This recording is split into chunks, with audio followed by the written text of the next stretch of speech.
Greetings everyone, I am Sister Lilia and welcome to my armory. And welcome to episode 6 of Big Iron's Only Mechanicus. So, let's see, we're at 25% alertness and no one else has good pistols. I could get another deployment slot, so let's do that one.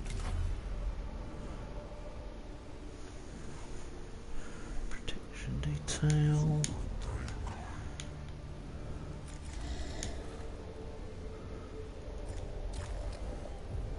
Energy shields, nice.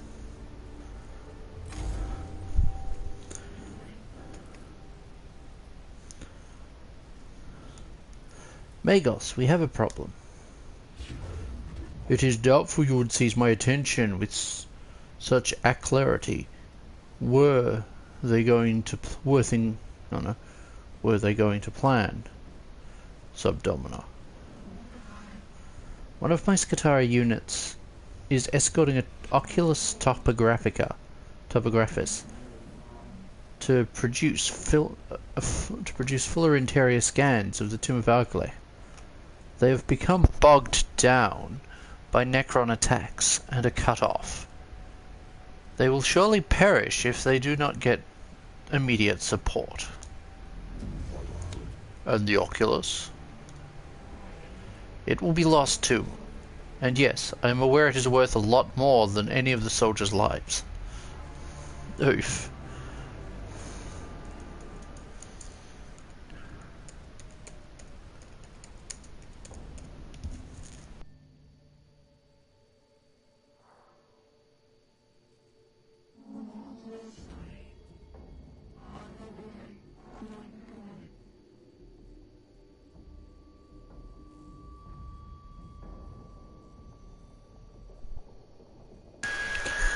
The last communications of the Skitari said they were under heavy fire and trying to prepare a defensive position.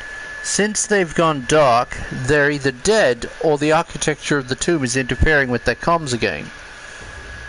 Both possibilities reduce the percentage chance of the Oculus being recovered.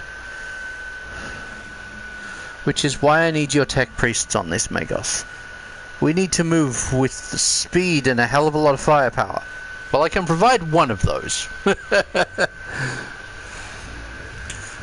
That I can supply. We advance immediately.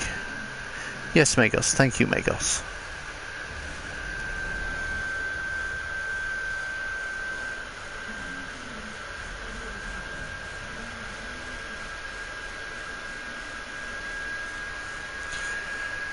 Not a good sign for it to have become separated.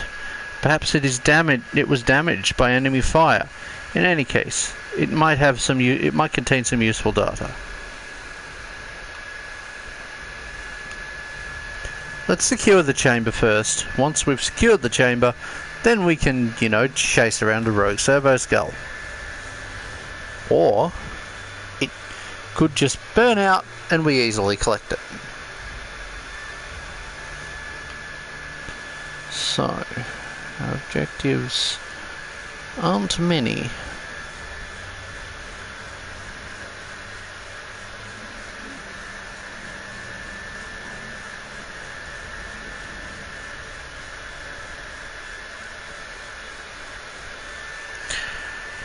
It's one of the Oculus topographus' beacons. It deploys them to help it scan the area. It could have already started mapping. It could have already started mapping the tomb. There could be more nearby if you think it's worth finding them.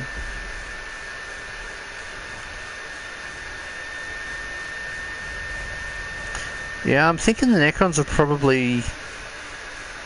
we're going to forsake it for the mission. Oh wow, that did well. The cohort passes by the half-mapped area, leaving the beacon to Beacon B. In doing so, they avert the attention of Necrons who are drawn to the beacon's presence shortly after their departure.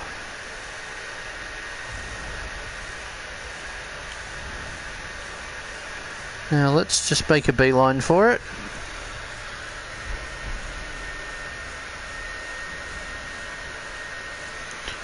The chamber head is covered in dust and debris, which shows the tracks of the Oculus Topographica. It is clear that it went this way, and the trail it left could be followed by the cohort to reach its location as quickly as possible. Look, let's be a bit cautious about... Oh, that was a bad idea. The cohort follows the trail warily.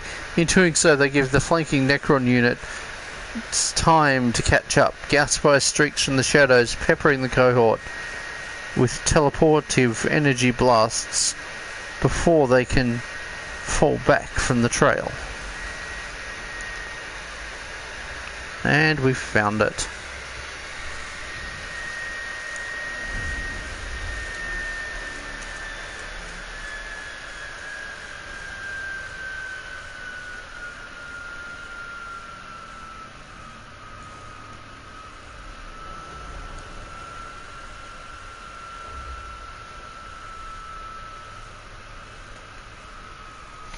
Okay, so... Oh, we are this map. Nice.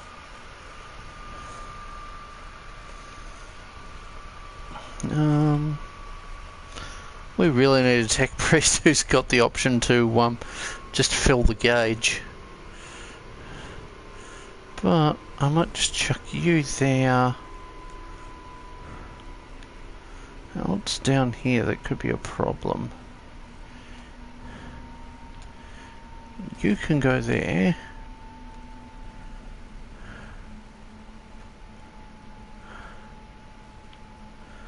I might just put you over to here.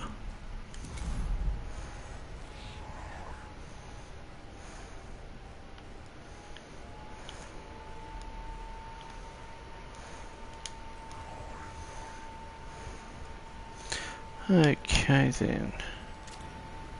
No. Thought it might not be in range. Let's grab cognition.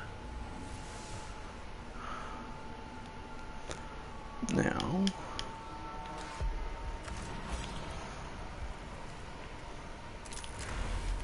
Let's take the shot at him so that at least someone takes damage. And yay, damage is done to the Necron next to him.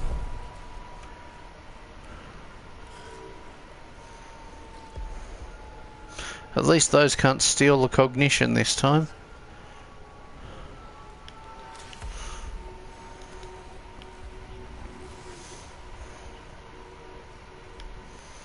Now, this one's the medic, but he's certainly a lot more defensively potent, given, you know, the +4 energy shielding. Okay, so... let's make use of that.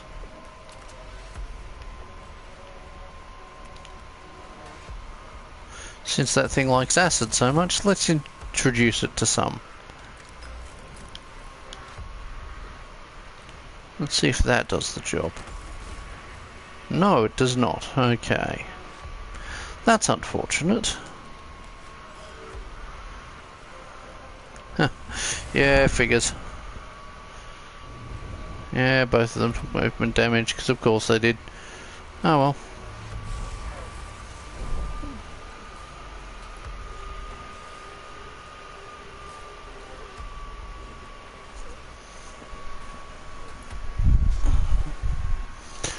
So...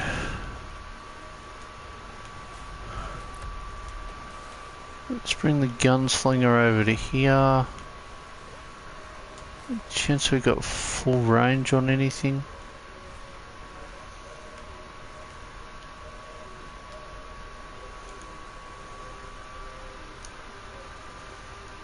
Okay, I'm gonna try and take out that I've got audio, good. I'm gonna try and take out the...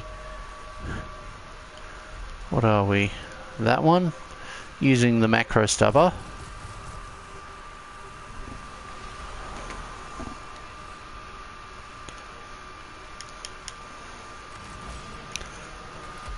And let's have a bit of a cognition discount and take a shot at the immortal. Okay, so he's not going down to energy damage. Cool. That's good to know.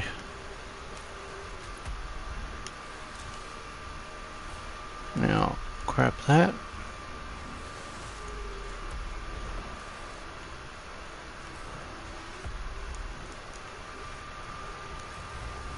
Now, you can just go to there. And run up to there. That's going to burn out cognition, but it's better than nothing. I probably should have sent the other tech priest over there though, so that he would have been closer to the generator.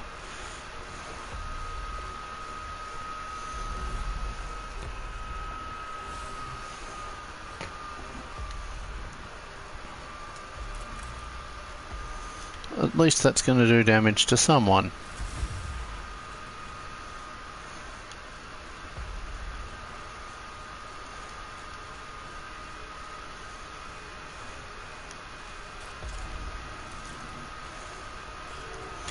Now,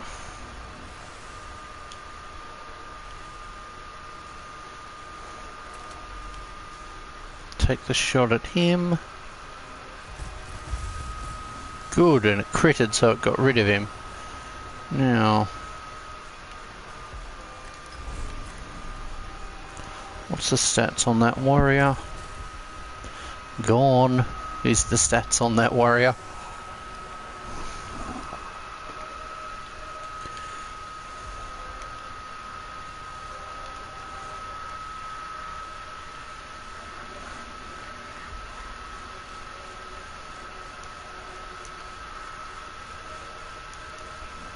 Now I'm going to move this one over to here. I realise that puts them both closer to the enemy, but that's just something I'll have to deal with.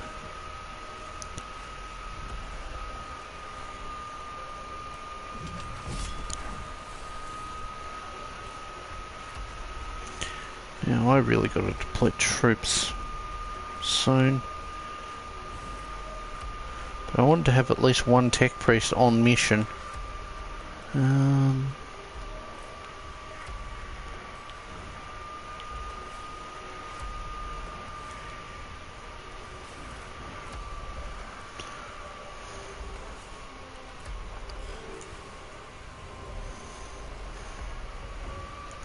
Okay, so now to deploy some troops to get these tech priests out of trouble a bit.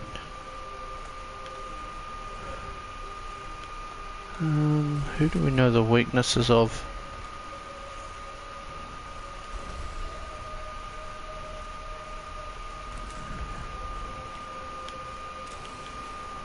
Now grab cognition.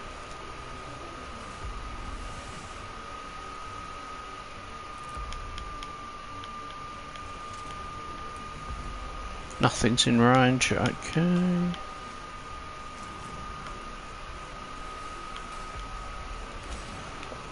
Whack him.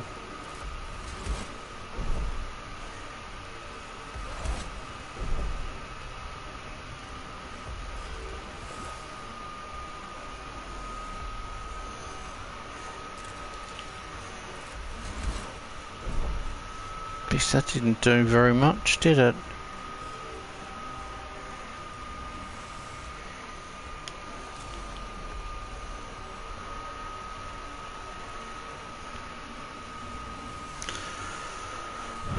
So, I am going to have to pull him out of melee.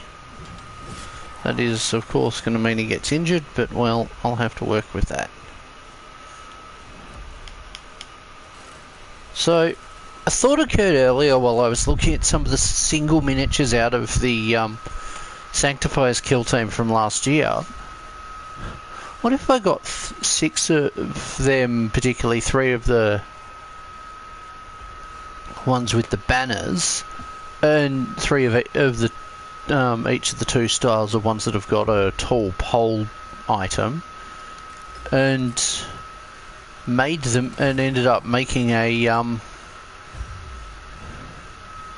take on the triumvirate of Catherine for my Ministorum, but instead of it being the triumvirate of Catherine, it's triumvirate of the martyred. Now, I realise you know that they're not wearing power armour, but I mean, power armour doesn't have to be this huge, bulky thing. It can actually be relatively subtle.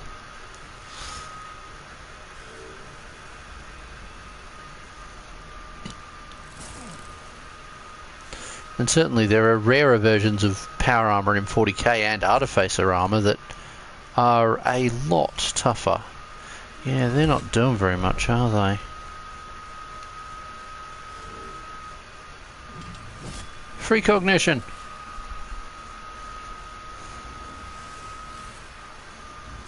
The acid might actually do more damage.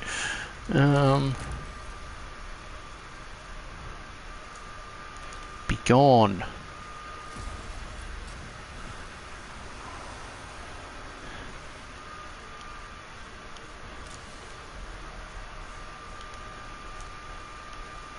Oh, that will deal some damage. 3. Okay.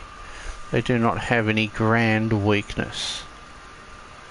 Now, let's grab that.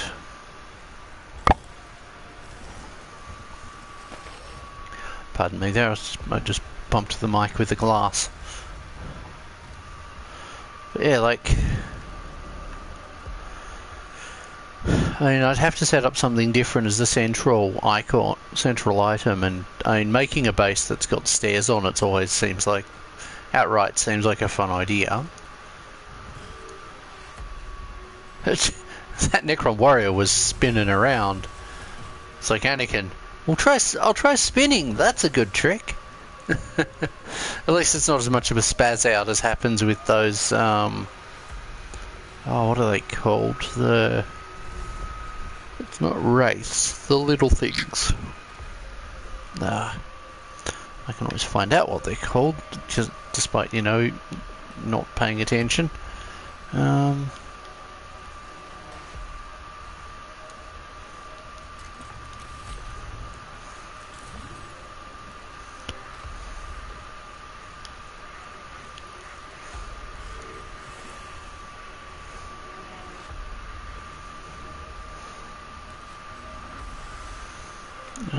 Let's see, 40k, Xenos armies, Necrons. I don't want League of Votan.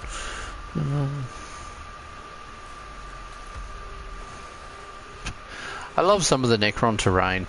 It's like there's the convergence of domination, which is these 3 pillory things.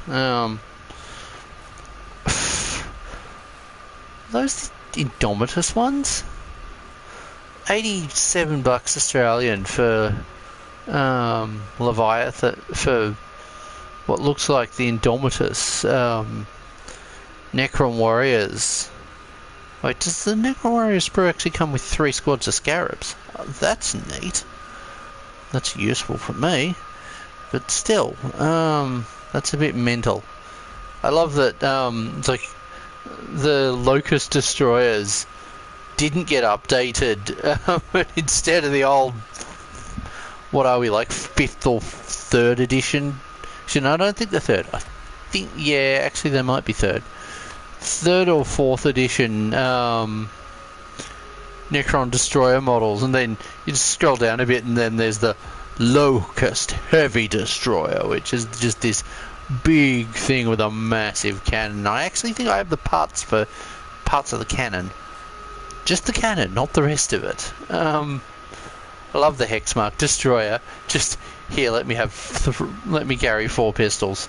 I heard the thing described in someone's video as a Gloctopus. That would have been Eons of Battle, I think. Great nickname for it. Just Gloctopus. Now, what's your stats? Okay, that isn't going to work on you, so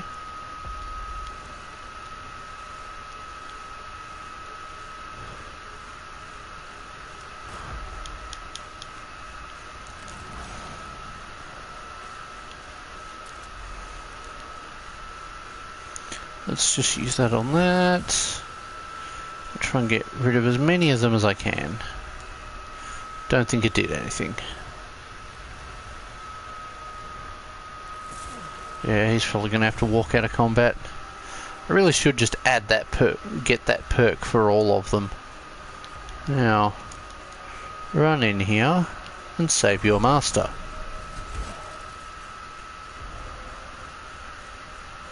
There we go. Now you can move to there and be a delaying tactic.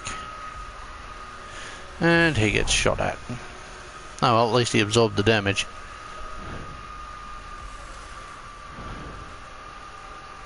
But yeah, what was I looking for? I was looking for those... for that annoying unit that does damage. Hey, there's 2 kill teams in here. That's right. The Necrons have had 2 different kill teams. Hold the phone a moment. The Hero Tech cycle or circle.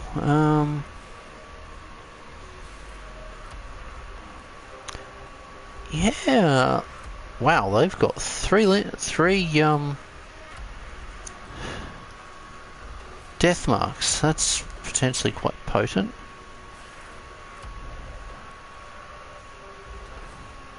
I don't know, for a moment I thought that was starter set forces. And look at the different lords. There's an overlord with a tachyon arrow, which good luck if you like keeping your characters alive.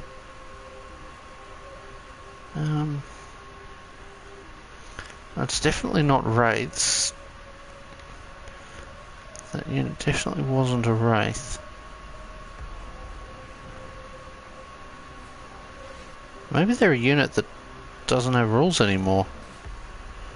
And gradually things have shifted. But I'm sure they had... I thought they were a unit. Oh wow, 220 for the Nightbringer. Or, hey, at least the new Necron character you don't have to buy a whole big box to get hold of. That's a dramatic improvement over what it has been.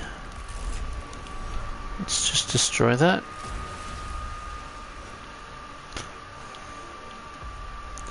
And start pushing down.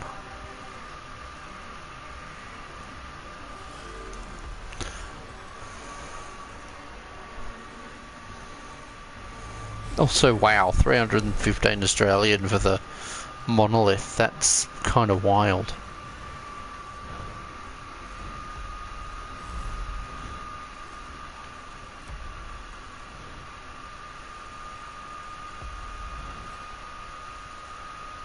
So, yeah, it comes with 3 tiny scarab swarms. I have to double check, because I think then I've got...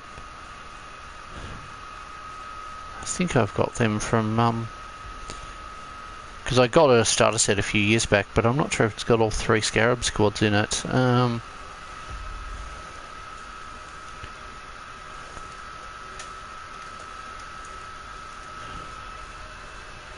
Okay.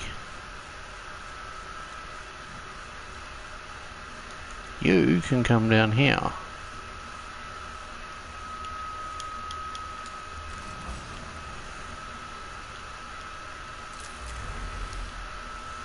That's going to be the most effective way to deal with him. Let's just bring that in.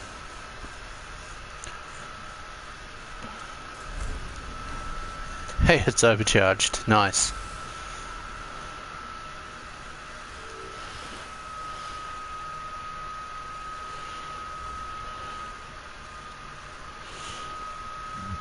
Let's see. Yeah, let's just grab the stats on him. Okay, I might be about to finish him off.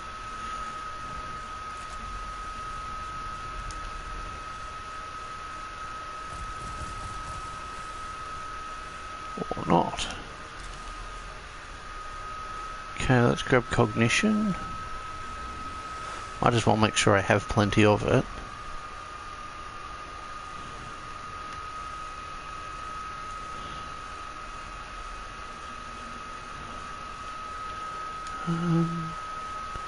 Actually, let's just get that effect off him.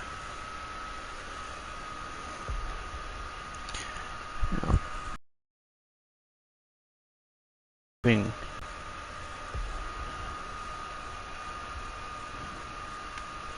certain amount of models in it, but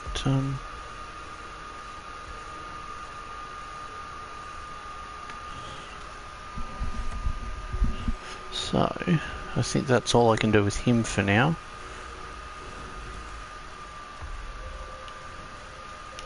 Let's just charge you down here.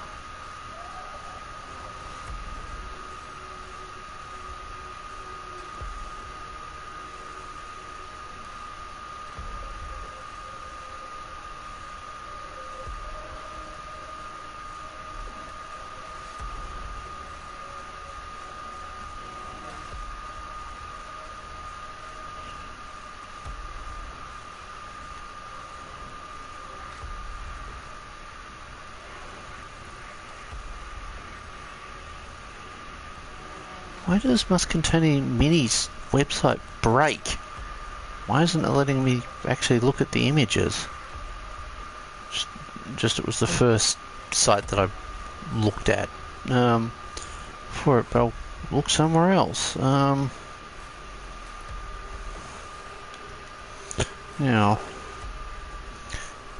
that servitor is going to take damage, but it's going to give me cognition, which is what I need.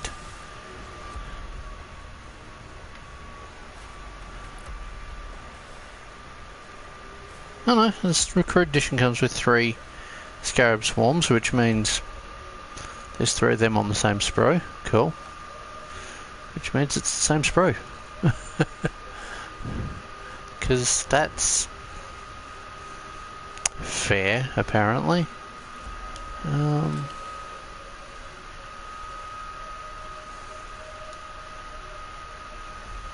Yeah, let's grab that. Because I want to just drop in some troops so that that commander can just open up.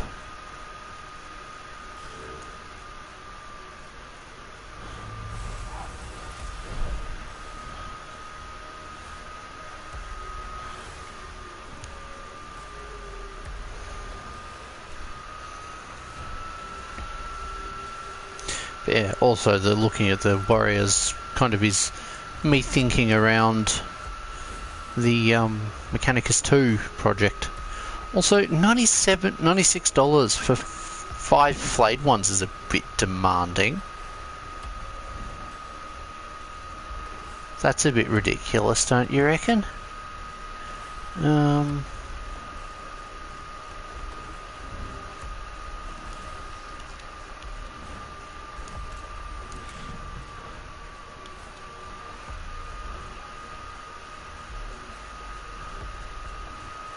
I might just delay that model.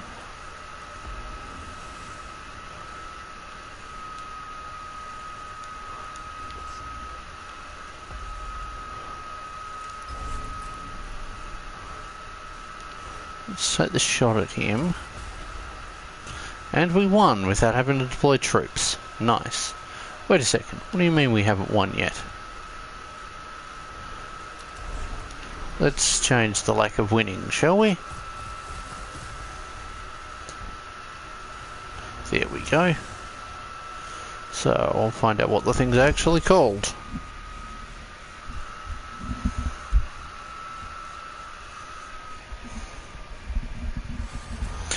The Oculus cohort defends the location of the lost Skitari unit, enabling them to move the Oculus back to the tomb. And towards, oh no, back out of the tomb and towards the Skitari lines. The troops and valuable surveying device they escort.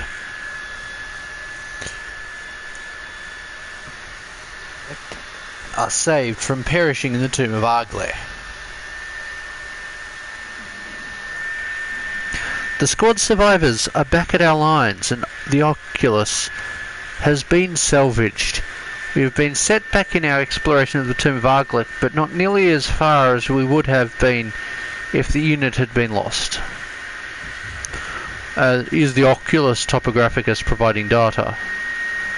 It is fully functional, although at this stage I can report nothing other than the Tomb of Argler is huge. This shall be factored into future missions. Ensure I am appraised of further developments, Subdomina.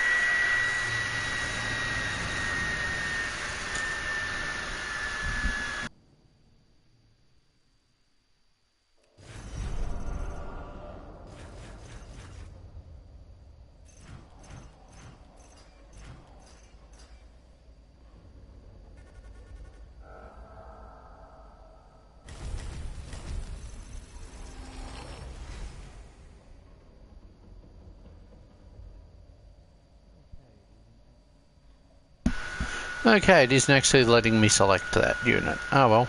And we've now got another melee unit. Cool. Let's just see about upgrading.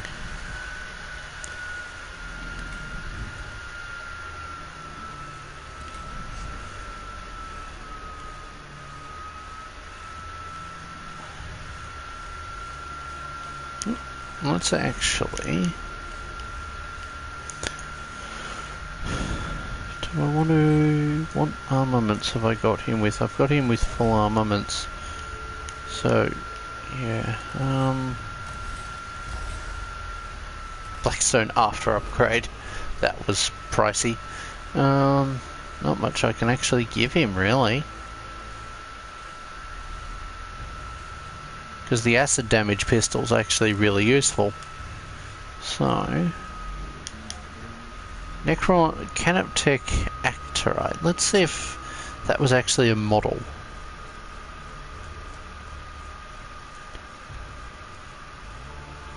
Oh no, Acanthrite.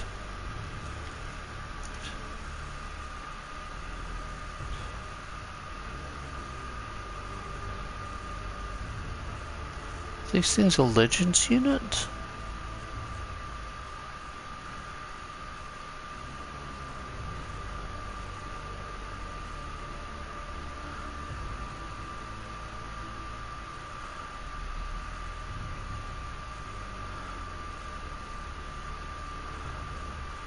Ah, they're Forge... Wait, are they Forge World? I think they might be. Yeah, it looks like they were Forge World, so no wonder I can't find them on the web store. And oh boy, someone's... the squad I see appear to be $200 US. Probably plus shipping. Yep, plus shipping, because that's fair. Gotta love the scalpy prices people charge for used models. Canoptic Alkarites. The 10th edition data sheet I see for the unit. They're on a 40mm base. They can have 3 to 6 models in a squad.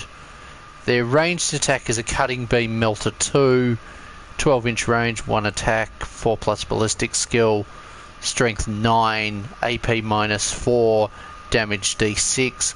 Void blades is their melee weapon. They're armed with they have 3 attacks, 4+ ballistic weapon skill, strength 5, AP minus 2, and damage 1.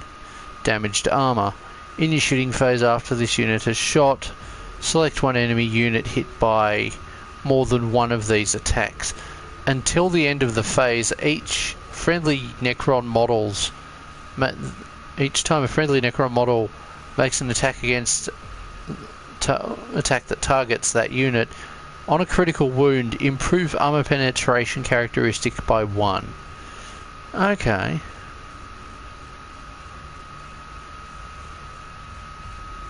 Seriously, these things seem like they should be plastic. It's kind of a shame they're gone, but kind of fair. They are kind of potent. But I think they reposed them slightly. Oh well.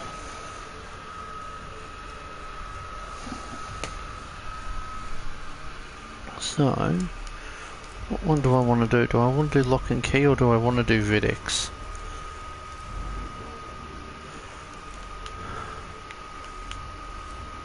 but we want to secure our lines a bit. That's a level 1 ranger. That will give us some long range firepower to make up for the lack of it through the tech priest. And that I'm not using because this is not a Xenorite run.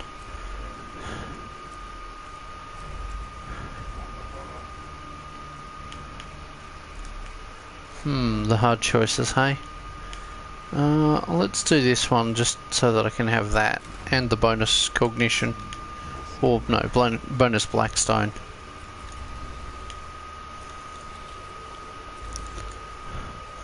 Only one deployable trooper. We're barely holding the line in the Tomb of Ubjao. Swarms of these damned flayed ones are surging up from the lower levels. We're seeing our own soldiers coming back to us as skins being draped over those damn things.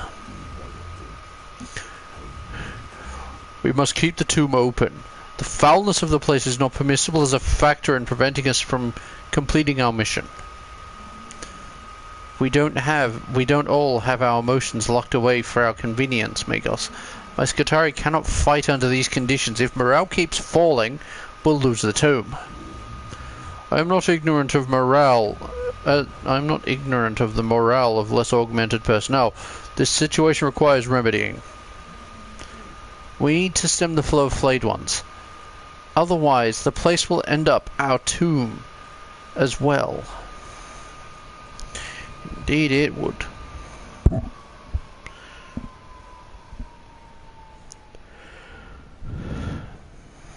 Now, oh, pardon the loud.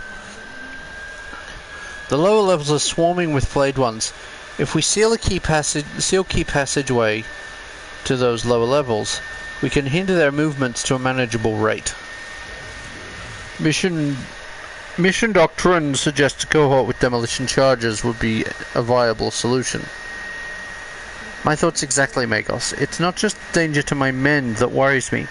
When the enemy wears the skins of your dead comrades, death isn't the worst thing that can happen to you.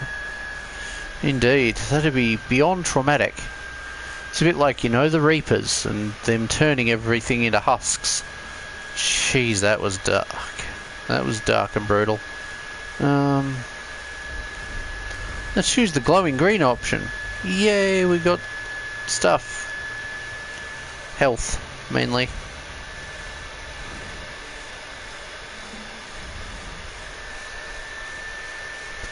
If this is, if this is being used by the flayed ones, it needs to be closed. The cohort comes across a side tunnel or vent into the tomb wall. The entrance to the passageway is clotted with blood and scraps of flesh, suggesting it's used as a way for the fled ones to move around the tomb. Seal. Ooh, that seemed to go badly. Haste place they set up means structural collapse of the surrounding chambers, and cohort are forced to spend more time foraging for an alternative path through the tomb. Ooh, that did not go well. Okay.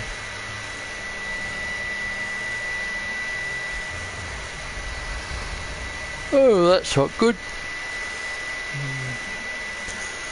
No wonder some of us have been lost in this tomb already. The Necrons are using madness as a weapon.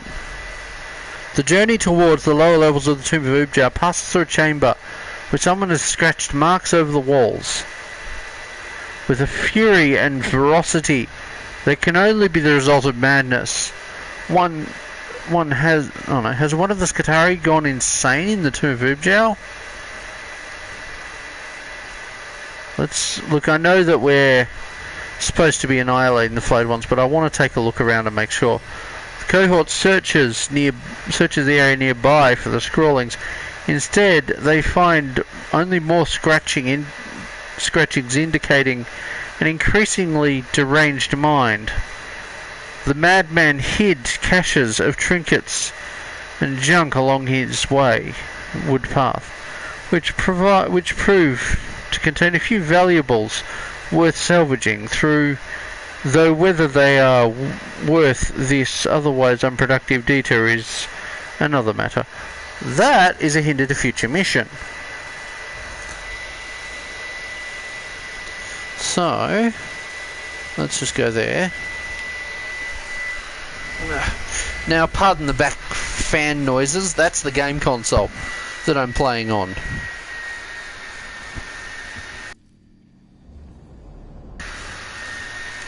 The poor thing is, I'm unable to clean it properly. I don't have the tools.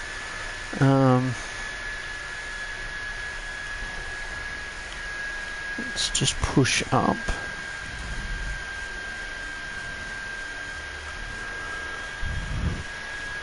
Now, we've got that.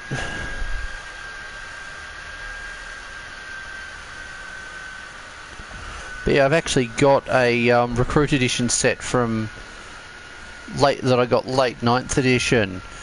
Because at the time, a friend of mine was interested in sounded like they were interested in getting into 40k and playing the Necrons. So I was like, okay, this set's got Necrons and it's got Space Marines in it. I wanted more close combat intercessors, so I went from there. He can't really do anything at this exact moment. So, let's just push over to here first.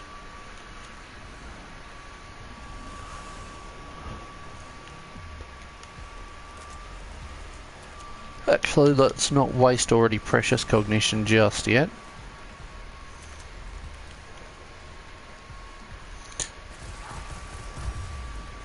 That did not take him out. Let's resolve that problem. There we go. But yeah, unfortunately, well, I'd also had scored a mountain of the first issue of the Warhammer Imperium magazine, which came with the Lieutenant and Royal Warden from the starter set as well. So, because I got them with the perspective of, well, with the intention, not so much perspective, of turning the Royal Wardens into Immortals and the Blade Guard Lieutenants into just regular Blade Guard. But I still haven't actually got to doing that conversion. Now, someone said something. I am just going to hopefully not destroy the video quality of my video as I try to jump into my own comments section. And see what people are saying. Now, or at least in theory, close. This is Mechanicus 1. Mechanicus 2, in theory, comes out soon, but this is basically back in end of, I think it was 2019. Is it one of the following publishers put out Mechanicus? Tiresus Games.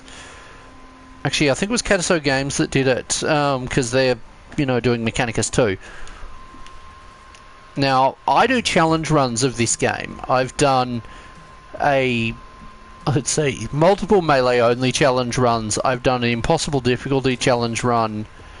I've done getting the last achievements run. Oh, he's not got range to do anything. That's fine. He will next turn.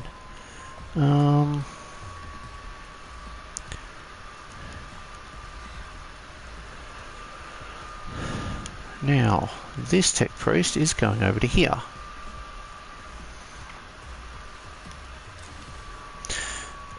I've heard the game described as being similar to XCOM, but I've not actually played XCOM, and my main exposure to XCOM is videos where people were pointing out the game's silliness of character will miss at point blank range, and when they reload to a save just before the shot so as to make the shot or attempt it again, the game gets very gives them some kind of a pop-up message or a irritated comment about them doing just that. And it's like, they missed it point blank. I'm sorry, but they missed it point blank. That's a dev problem or a mechanics problem, not a player's problem. Also, if I remember right, the devs had modified the game. Had modified, I think it was the sequel after the first one had. People basically went slow and methodically to try and win it, and the devs were like, "We don't like how people played that, so we're going to change We're going to change things around and put more of a timer in." Welcome to the hobby. I would suggest, especially in this era of everything costing a lot, focus on just your army. Your army, when it comes to terrain, I wouldn't suggest buying commercial terrain. I'd suggest making it. There are a lot of people out there with plenty of good terrain tutorials to make it. I've got a couple on my channel. I've got a few terrain builds on my channel, but I really need to expand the collection massively this year. As far as armies are concerned, my main suggestion is you focus on having a HQ or two and some troops to hold objectives, and one or two damage units. So a damage unit being something strong. If you're playing playing Mechanicus, your HQ units are your tech priests. Your damage units are things like your big walkers, or some of your more specialised units such as the electro priests.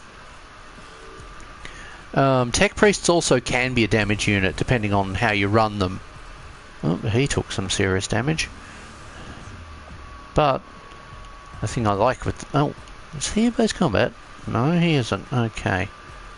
I am just going to run him back to here. Because I want to keep that cognition point. Basically, most things in this game take cognition to use, especially weapons for tech priests. Oh, there goes that troop choice. That's unfortunate. I am going to delay that tech priest because I want to get the servitors up to be able to do some damage. That did not work very well. At least the servitors survived. Oh, I can mob him. That's good. Git.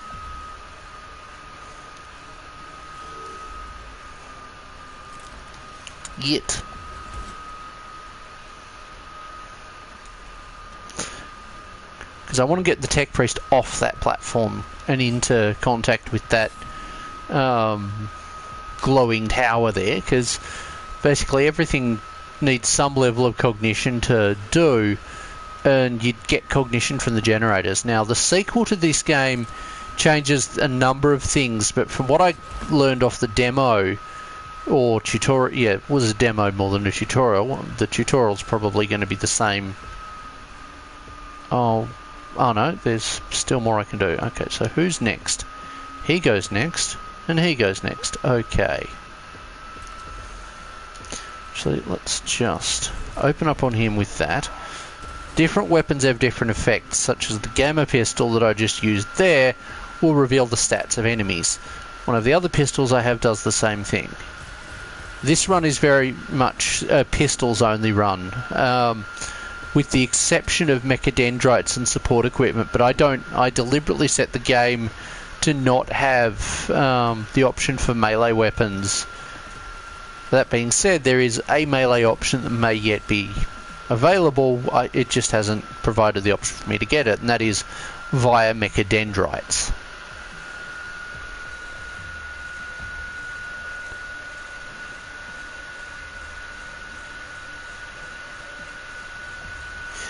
Yeah, MMA might not be the best place to look for them. Your best bet's to look for Warhammer clubs. I don't know what a lot of different countries' scenes are like, so I can't provide the greatest of advice.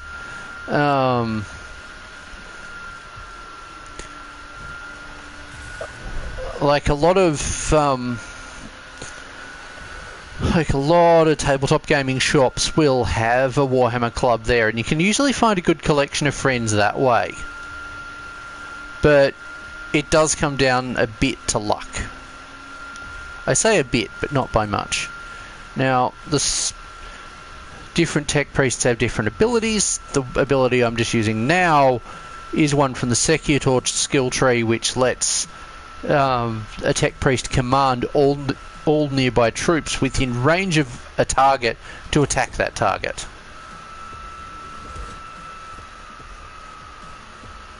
What faction do you collect?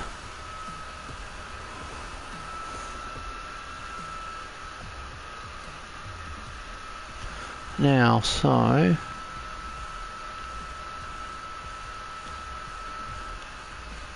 can't really attack anyone. No, I can, but it hits my own dude, so it's not really worth it.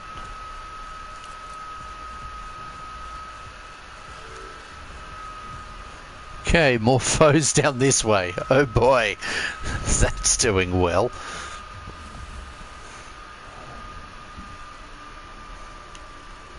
But yeah, I've still not got around to doing reviews of the starter sets for 9th edition. Not 9th edition, for 10th edition 40k.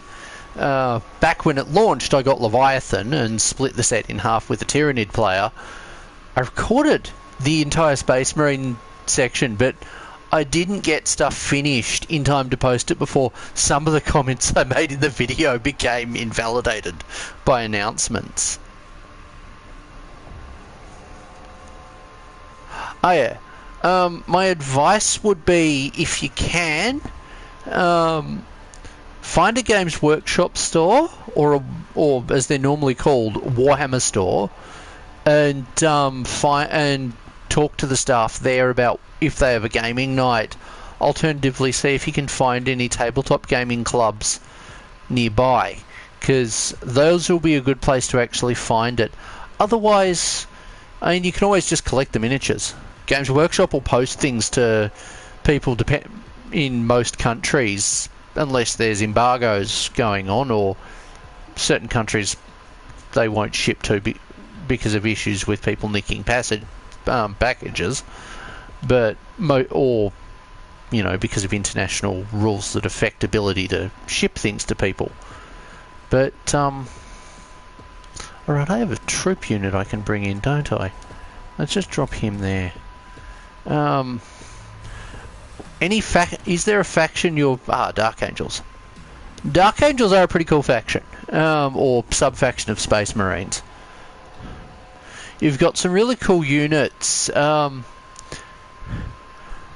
a handful of units I would suggest holding off on getting, because at the moment we're in a slow range update phase for the game, where different units that are older are getting phased out in favour of new ones.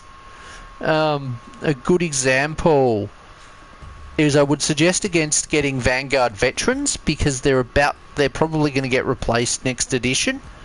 Also, if you haven't bought the core rules, don't. Later in the year, there will be a new edition of 40k, because they do a 3 to 4 year cycle, and we're in that final year. And they change the rules over. Now, sometimes it's a gentle change. Other times it's a hard one, and at that point it's not worth having the codex from the previous edition for rules. As far as units that I would recommend avoiding, I'd currently say the Ravenwing Black Knights, the Landspeeder Vengeance might also go away. The current Interrogator Chaplain model is probably going to go away. What else?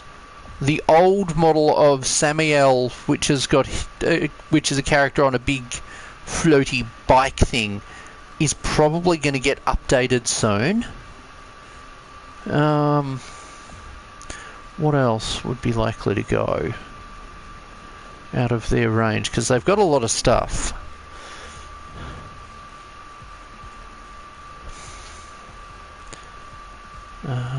What do we got? The Ravenwing Bike Squadron, which is an alternative build of the Ravenwing, of the earlier mentioned Ravenwing set, Ravenwing Black Knight set. That'll be going at some point because there's a new bike mold that they did a few years back and they're gradually updating things. I'm not sure what else. Have we got any other things? Like if you want it for the models, the starter sets, especially the one that's formally named Warhammer 40,000 starter set, is a decent option to get some miniatures, but it's a pretty expensive option. As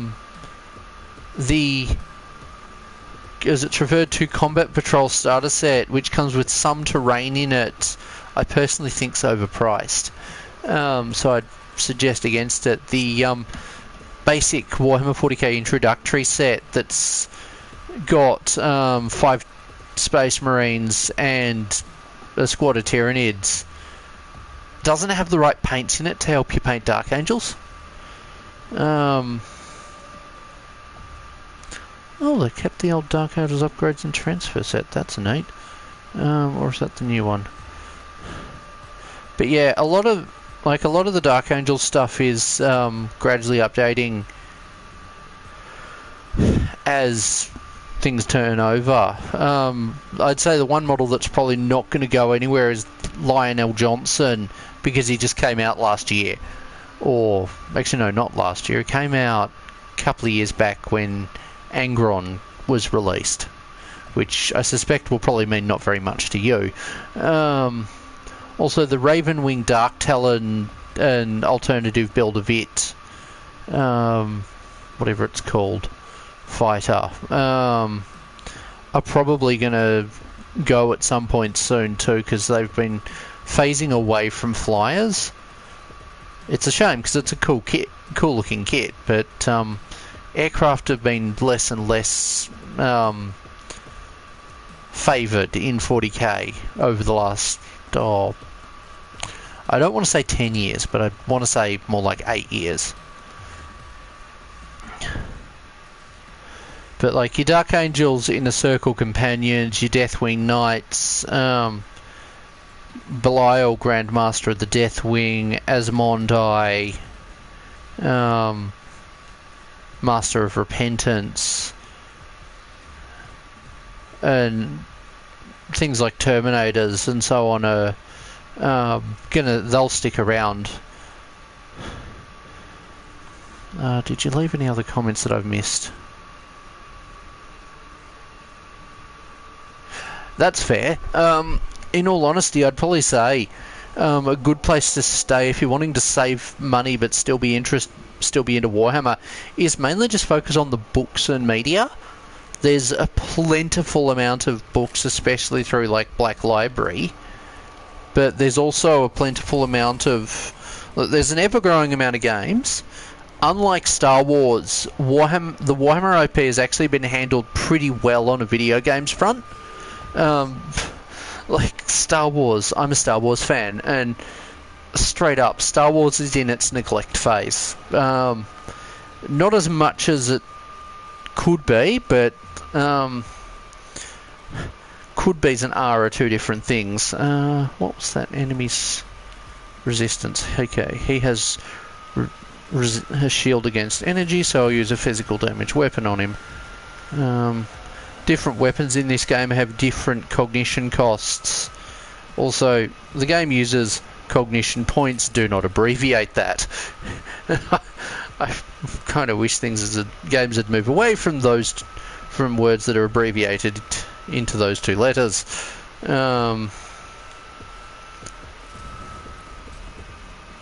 Oh, that took a decent chunk off his health. Let's grab cognition.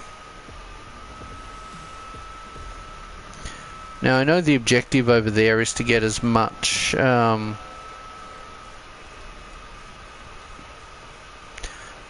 is to get access both of the computers or destroy them. Oh, there goes me servitor.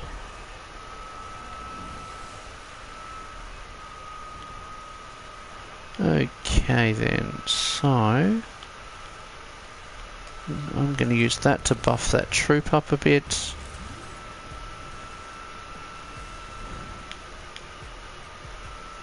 Oh, I can't actually attack with that troop, that's a shame. Let's just step over to here. Yeah, I can hit him and not hit the troop. Okay then, so let's use that. Oh, what have I missed? My main factions are Sisters of Battle and Imperial Guard. I do love the Mechanicus, but my Mechanicus collection's kind of small. I mean, I did put a shorts out last night showing a tech priest I converted up a couple of years back, but I haven't really done too much more with I haven't done all that much this year with the faction. I did a couple of things last year and added in a whole lot of troops the year before. With Guard, I've got a lot of stuff in the works. The fun thing about Warhammer Tabletop is things take ages to paint. At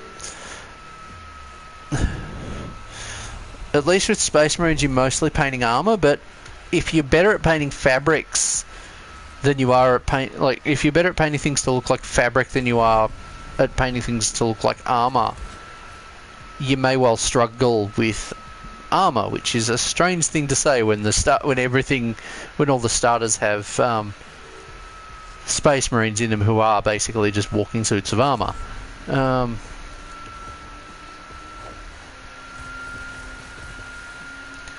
Like, you might have encountered it already, but I'll give you a bit of a heads up.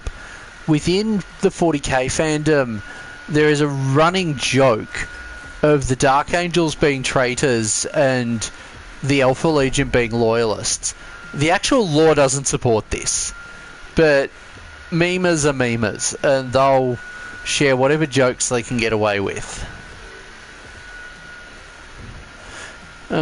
As far as the actual loyalty of it, the Dark Angels are probably the most loyal chapter to the of Space Marines to the Imperium, but they do have a slight problem with a good chunk of their legion back in the days of the Horus Heresy turning traitor, and unlike a number of the other legions, they chose to keep that secret and have been both hunting down the survivors of those traitors ever since, and purging any who know of them, or at least purging any who are them.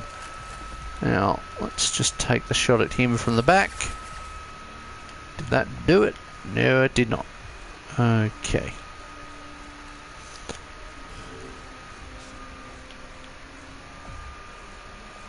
I might delay on him.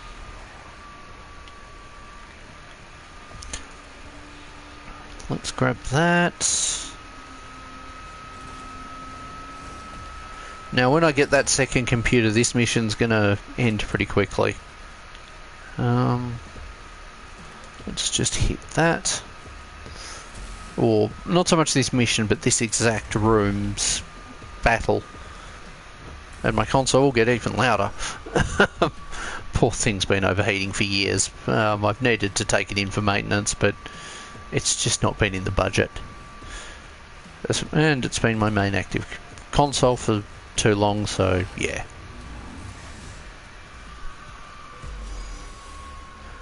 The tabletop, no, because its models are a different scale to the rest of my collection. I might get a couple of them for conversion, but not really. If you're thinking of... Oh wait, Tacticus, sorry. I thought you said Titanicus. Tacticus isn't my kind of game. I'm not much of a card games person. Pardon the noise of the fans on my console. Okay. The dead Skitari is pinned up against the wall by blades speared through his body. It seems strange for flayed ones to leave a corpse behind without skinning it and and dismembering it. Perhaps this discovery would reward exploration, or perhaps it's a trap. I'm going to fill that with bullets because I don't trust it to not be a trap. I was right. It was a trap. That poor Skitari. That's a nasty way to go.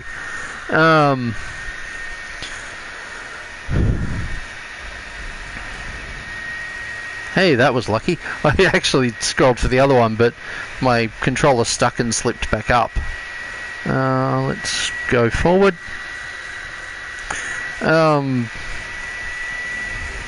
If you enjoy Tacticus, by all means, I hope you enjoy it. Keep an eye on White Dwarf. They occasionally have free codes in there for... Well, I say free. They occasionally have codes in there that'll give you unlock things in the game. Like one year there was a Yarek code. There was a code for something else, I think, in the one that was out in, I think, December. And there was one, and there's been some other times. It's not the kind of game I'm all that interested in.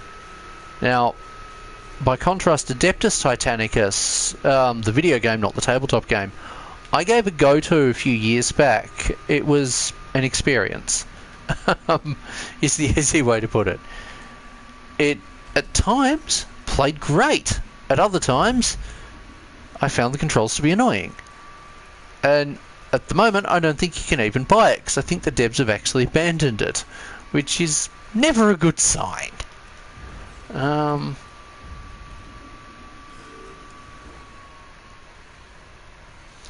Now, after it's come out, I'll probably play Mechanicus 2, but it won't be on stream. Because they won't be releasing Mechanicus 2 on PS4, I won't be able to play it on this device, so... Yeah, it's hilarious how sabotaged the PS5's been by just, the fact that of reality and sheer cost. Well, reality, sheer cost, and the fact that most games have been available for the PS4 as well. I'm not faulting that. I personally think game console generations don't last long enough. And there was talk of the PS6 coming out. But, they're like, and then Sony I think there's been some kind of word from inside Sony of, they're just like, yeah, we're going to hold off on it because we don't want to do it at the current chip prices. And it's like, thank you, but please hold off it until at least 2030. Most people, give us 10 years with the PS5. It's a pretty solid console.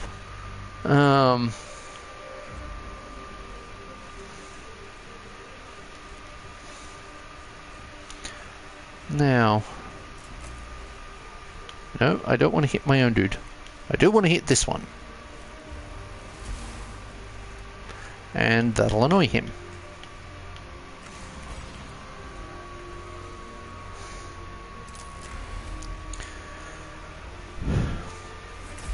But yeah, my biggest piece of advice when it comes to interacting with the Warhammer fandom for new people is steer clear of the drama. They're both, in terms of dealing with people on the internet, there's a lot of folks out there that are not Warhammer fans that will make content designed to draw engagement and annoy Warhammer fans. A good one is a lot of the channels that, be wary of channels that go to, say, cover the female custodies thing and don't actually have Warhammer content on their channel beyond stuff that's designed to make people angry. A good example being if they don't have, say, showcases of their miniatures or showcases of them just playing Warhammer video games or videos of them playing Warhammer video games, it's probably not worth listening to their opinion. If they do lore content, they've got a bit more ground to talk. But there's a lot of folks out there just wanting to share content to piss people off, that'll piss people off and draw engagement. And it's not a good kind of content to absorb. Because if you're coming into a hobby and you're already feeling angry towards either the hobby itself or the company, you're setting yourself up for failure, and not in a fun way. Like, as far as the Custodes thing, it is a law change, but I don't feel like it's a detrimental one. I feel like it's one that should have been done a decade ago, or actually no, more than a decade and a half ago. Primarily because it actually expands the grim darkness. The Imperium is an uncaring empire that will absolutely make use of any resource it can, and that resource especially is people. Now, having some kind of a rule that goes, oh, we're only going to take one half of the firstborn options of a family. That's not as grimdark as them going, right, firstborn child is ours. I realise some folks are like, oh, but we want some of our armies to be boys' clubs. Yeah, I get that. You can model your models that way. You can make your own law for your chapters to be, or armies to be that way if you want. But in a grim darkness kind of thing, getting it out from being used as an expendable tool of the empire, of the Imperium, based on gender, is not as grimdark as you think it is. Now, I might just move him into there.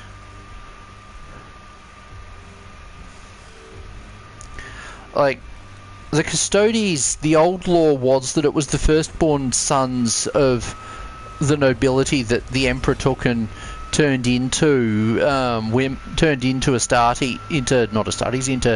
Adeptus Custodes through processes that are kept secret. Now, the Emperor, being the kind of crazy madman that he is... another new person. This game is Mechanicus. It is the first video game that actually depicted the Mechanicus in it, unless Gladius came out first. Basically, we are on a tomb world. The green glowing number in the top left corner of the screen is alertness levels. As the Necron tomb area that we're in wakes up to our presence, the Necrons get stronger. By contrast, we will run out of troops. I mean, I'm on my last troop. 2 troops at the moment as it is.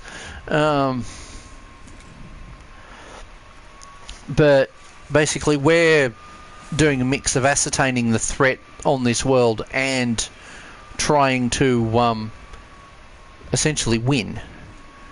Now, the game is a turn-based combat game, but it's, as you can see, some of my units are spaced in amongst the enemy's turns rather than it being everyone moves everything on their side first and then the other side moves all of theirs.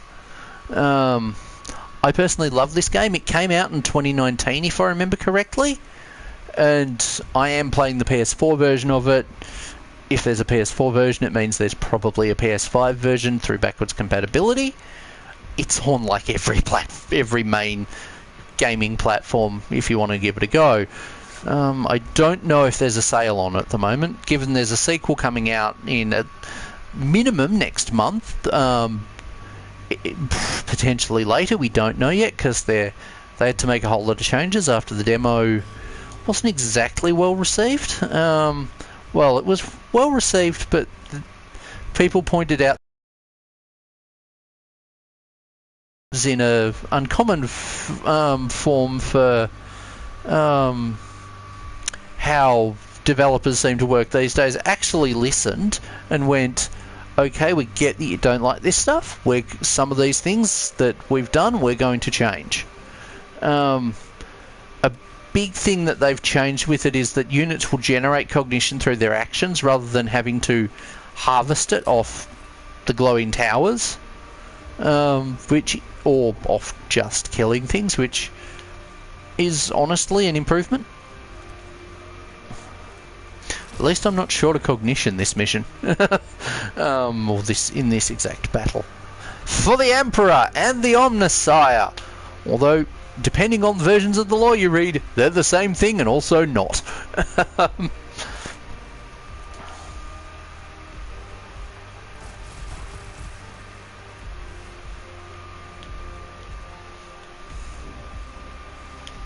Now, oh, I've got this one down here. Okay, that means the medic is somewhere else. Probably. Give me a moment.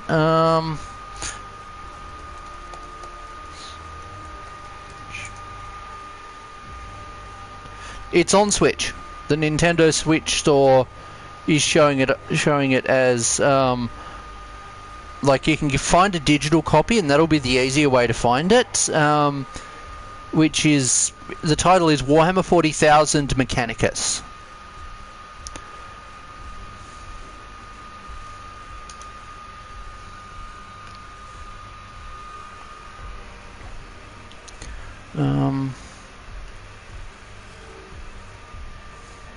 Oh, I should have probably been crowd controlling. Basically, the way a mechanic the Necrons have with this is, unless they're killed by a crit, if you don't intervene, Necron units will get back up. Which has the downside of meaning they get back up.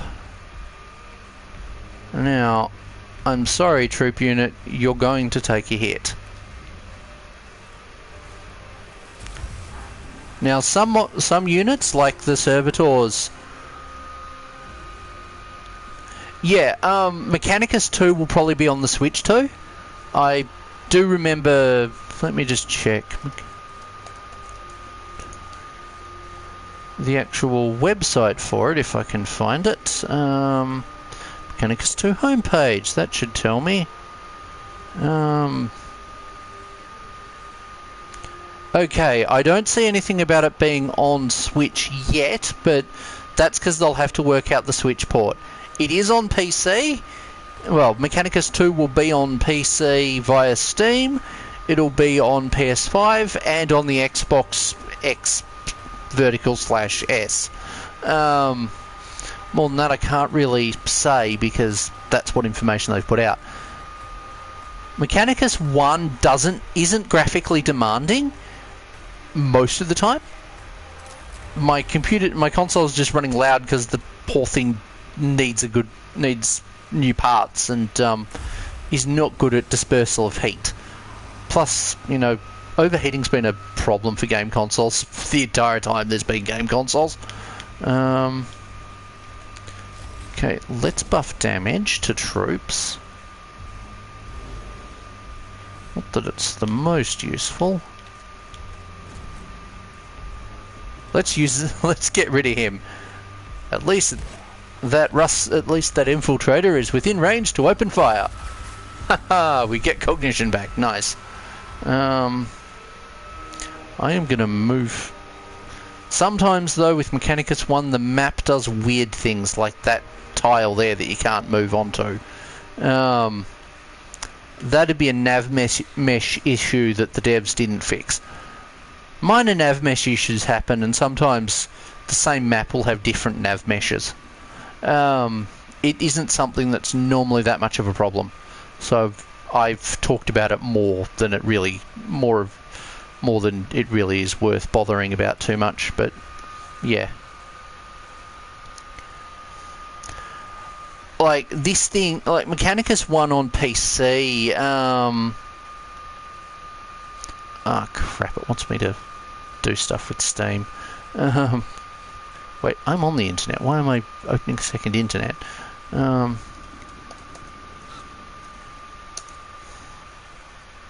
Okay, Mechanicus 1 specs for PC are not high.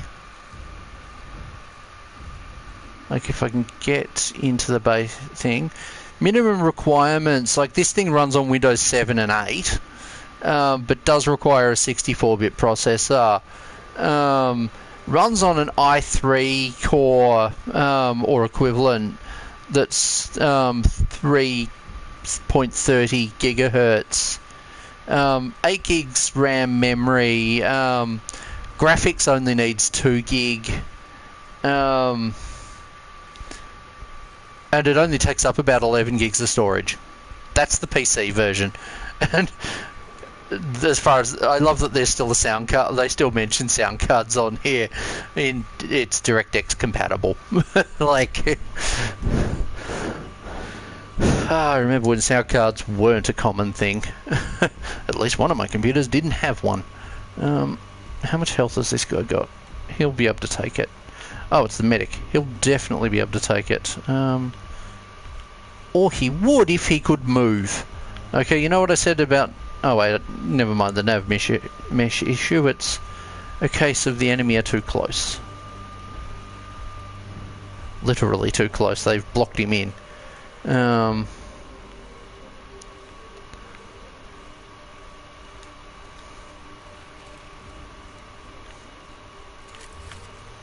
Okay. I'm going to just wipe that out so it doesn't get back up.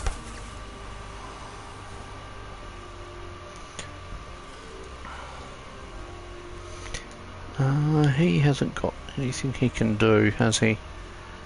Actually, he can heal. Let's heal my servitor.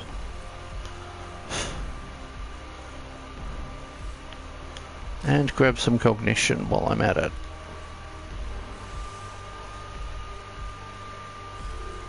Now, it should be noted that this game is really customizable. Your difficulty settings, I'll actually bring it up once it's my turn. So, difficulty settings. Now it's going to scroll around the place. Now these are ones that I could change in mission, but some of them probably won't take effect until later. Characters are also high, like your character units, particularly your tech priests, or really only your tech priests, are all modifiable.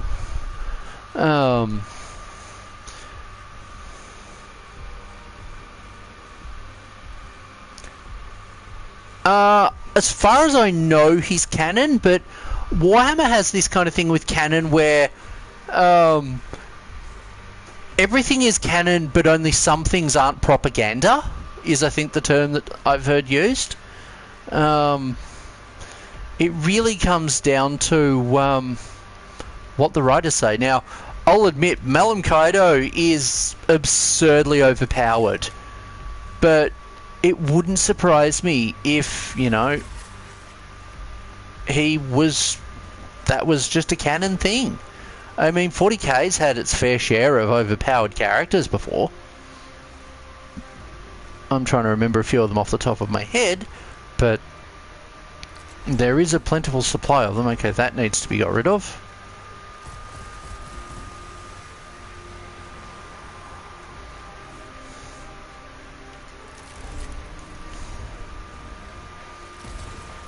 That takes that out. Yay, cognition. Now, flayed ones, as you can see there, that arrow that's tracking is a aggression arrow. They will follow that path as best they can. They take great offence to things existing. But yeah, as far as Kaido is concerned, I've not actually played bolt gun because Doom style games aren't really my thing. But by all means, if you enjoyed bolt gun, I'm glad to hear it.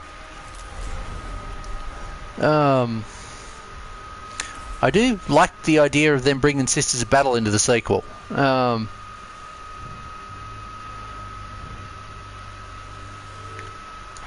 It's also worth noting, like, canon, especially with fictional universes, we all can have our own headcanons. We aren't bound by requirements.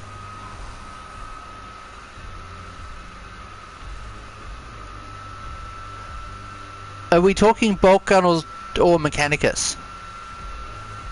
Because bolt gun, I wouldn't be surprised. Mechanicus, the first boss of the tutorial is a bit tricky.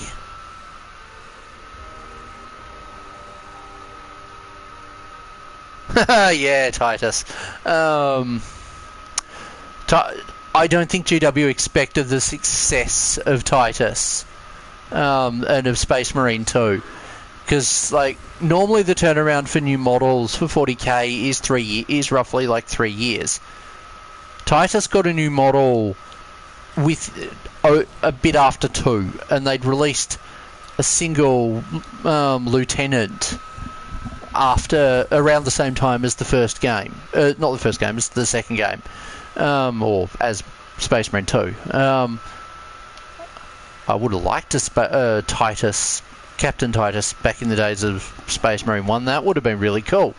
Is there anything I can do with this Tech Priest? Yes, I can heal.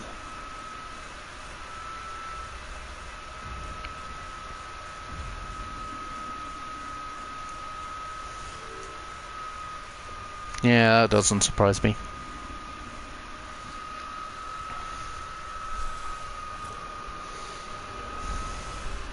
Haha, he's down. God, I love acid damage.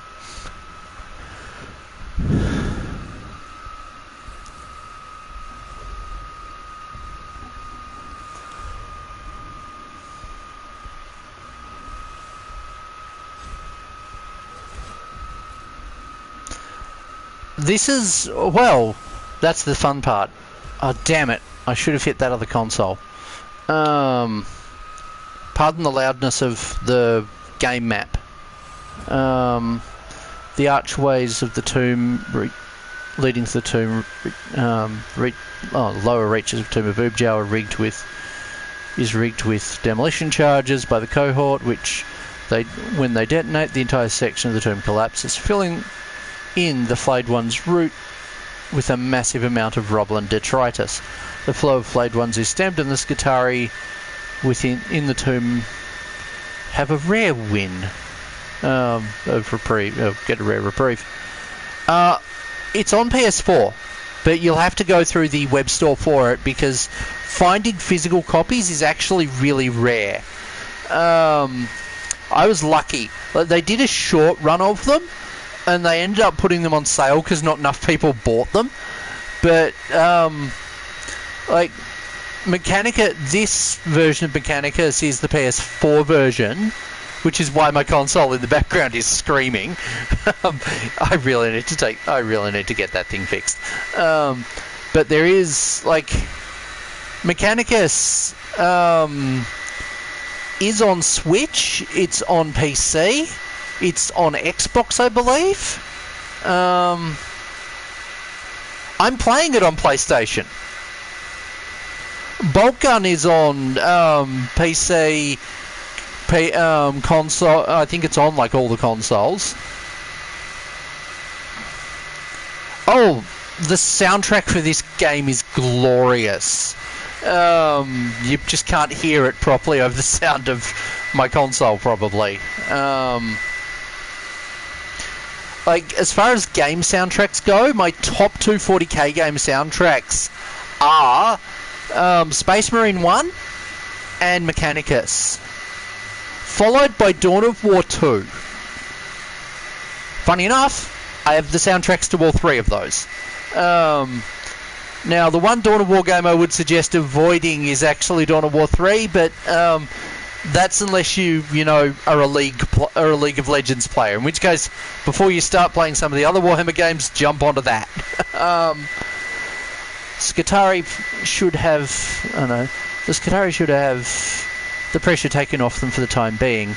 With the luck of Mars, they should be able to hold the tomb until it can be fully explored. Of all the forms of the Necron, the flayed ones are the foulest and gravest moral threat to our Skitari. Emotional returns of disgust, anger, and moral repugnance are filling my neural vaults to capacity. I am moved to pray we will soon be finished with the Tomb of Umjao. I have seen what happened to our troops in there. I have seen how it changes them. I pray for the same thing, Magos.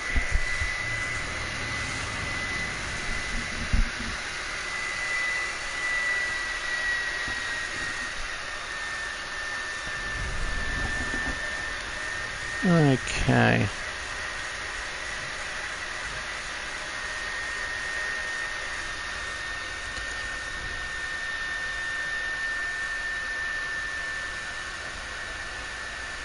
Thanks. Yeah, it really depends on which ones. Like, there are a lot of good ones out there, but there are some real toxic ones as well.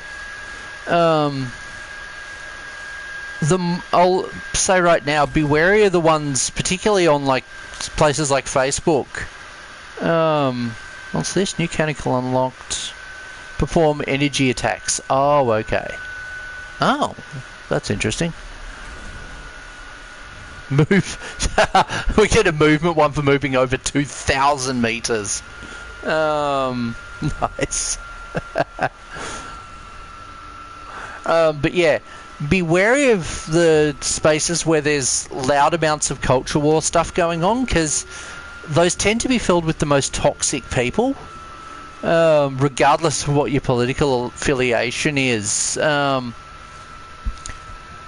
You'll often find some really unpleasant folks in them. Now, I mentioned before about customization. Tech priests have 2 ranged weapon slots that you can mount any of the ranged weapon options in there. Now, I've only got ranged weapons here because of a difficulty setting that I set to be ranged only. But they also can have a come on joystick. Hey, work. Joysticks are being a problem. It won't work. Okay. So, on the left, down at the very bottom, is a slot for axes. Now, you can put any number of... not any number, you can put any axe in there. Your main limiting factor is the augmentation slots. Now, you'll see augment required, it's only got 1. On this one, you'll see that it requires 2. The more powerful a weapon, the more augment slots it takes, and also the higher cognition cost. Certain things alter the cognition cost, such as the Tech Auxilium perk cognition freedom, which, as you can see there, that's its rules. Now, you see the tree of options. The Xenorite one, which is down here, is a DLC perk, is a DLC only trait, as is some of the weapons I've been using. If you get this game on PC, be aware the DLC content is mostly locked behind the Omnissiah edition or buying the Heretic expansion. And I'll say right now, if you don't get the Omnissiah edition on PC and then get the expansion, you may run into bugs. I say that from experience. I initially just bought the base game on PC and then later went in and got the attempted to get the Omnissiah edition, and I ran into issues. Titus wouldn't fit this kind of game.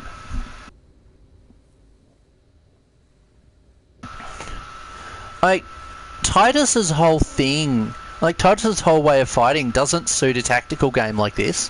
Or, I say tactical, I mean turn-based game like this. Yeah, he's a melee whirlwind and a ranged powerhouse when he takes the option, but he wouldn't really suit this kind of a game. Now, you were... Which one were you? You're this one. Now, that's a useful perk I am going to give you. Okay, who else can be upgraded? You can't take any more upgrades. You can. Okay, let's give you an upgrade. Now,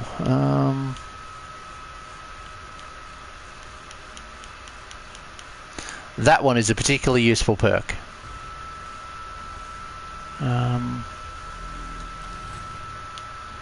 Yeah, let's give you that, because at least it gives you something for your legs. Now, it is entirely possible to build some pretty tanky tech priests in this.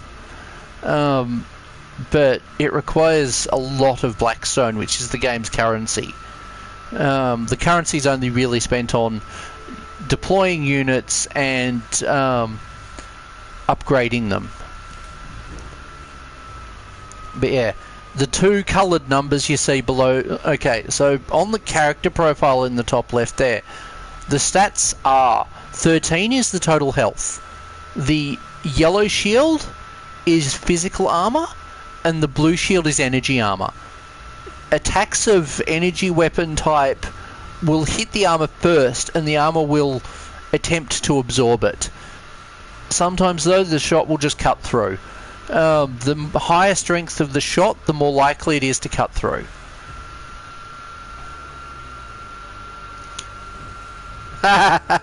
Maybe.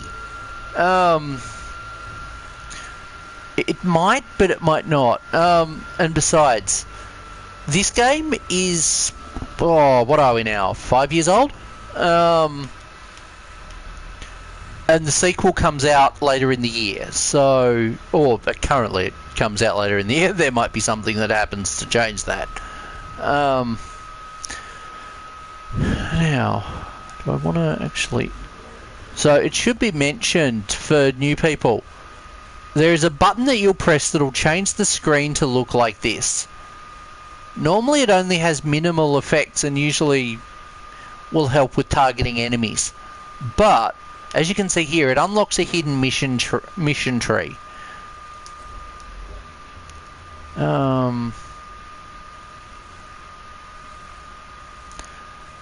So, the third seal. So what have we got? A new medicator, and we'll do that. Okay.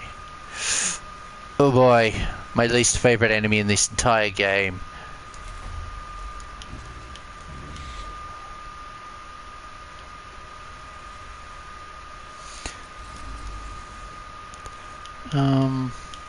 I'm gonna have to chuck that in there, and chuck that in there.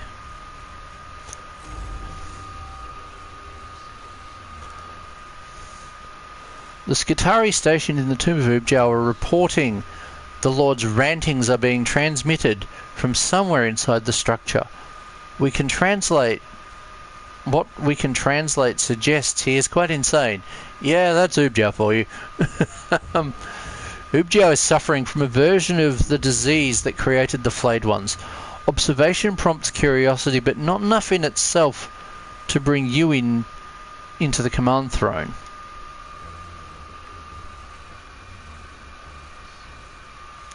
Do I need to... Let's just refresh it and see if... Because I think... Did I see a new comment or was it a new viewer? Perceptive as always, Megos. It occurs to me that if we were to obtain a complete version of Ubjal's fragmented transmissions, they could help us translate some of the more obscure hieroglyphics among the Tesseract Vault's inscriptions.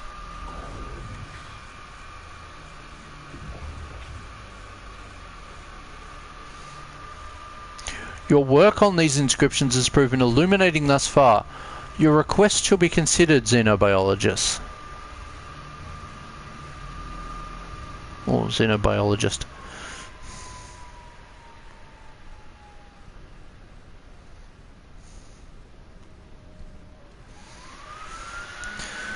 To get a clean version of the transmission, you'll need to find the source and plant a relay skull on it. We can narrow down the approximate location, but it is a wide search area. Wide area to search. Then we are looking for a Necron cogitator-like device. Once we find it, it's a simple matter of attaching the relay skull. Not quite so simple is getting there, which will involve a lot of flayed ones if the Skitari reports inside are accurate. Whittling down flayed ones is an end to it in itself. If we can further our understanding of the Necrons at the same time, the opportunity is worth the risks. Very well, Magos. I do not envy anyone who has to go in there. The smell would be pretty bad. We've got one of the now frequently increasing number of three fight rooms or 3 objectives. Now, I'm going to get a glass of water. Why have you come to this world? Why do you seek out this pain?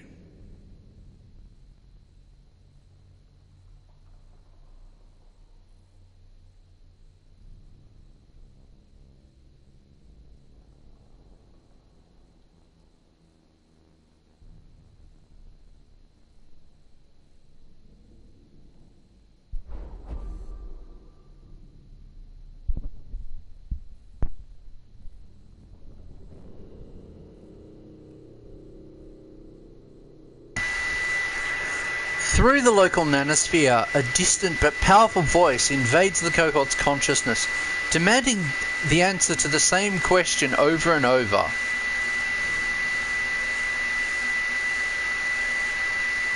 Yes, we're here for the secrets of the Necrons. Alertness level gone up, but cognition went up too. I really hate the abbreviation of that.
Sure. Oh. Whoops. Didn't have the audio on. Lynch guards. I don't like lynch guards. They're very good at what they do. That's the problem. They're very good at what they do. I'm gonna... Probably the easy answer would be Vulcan or Sanguinius.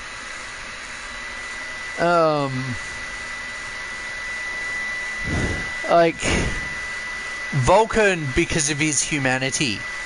And if someone brings up the whole Eldar children thing, that was Conrad Kurz manipulating him, if I remember correctly. That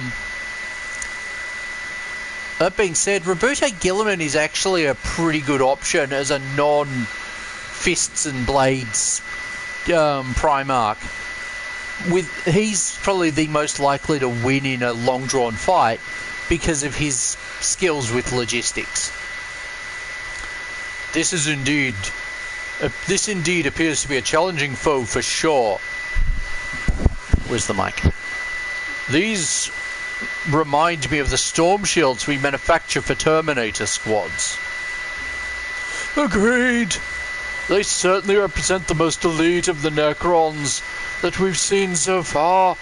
If it follows the trend of other Necrons, then surely these are one of the few who appear to be able to think independently of their lords. Oh, we've got to go there. Fun.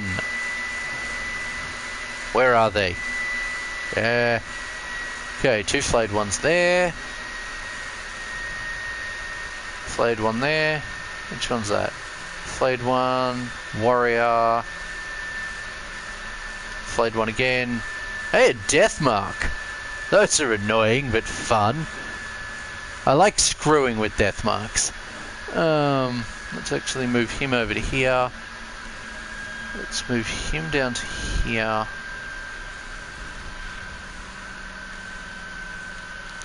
Let's just move him to here as well. Actually, let's move him to there. Yeah, I've got enough troops in.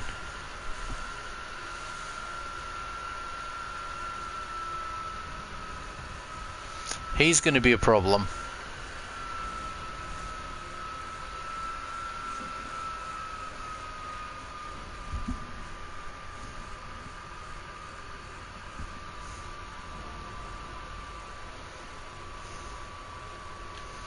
Let's just...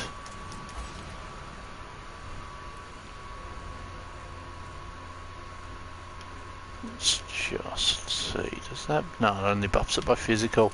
That won't work for anything energy based, I don't think.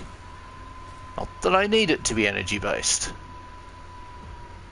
Okay, so...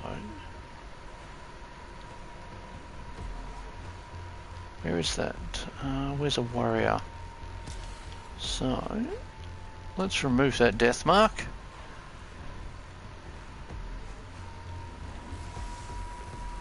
Jeez, there's a lot of flayed ones over there.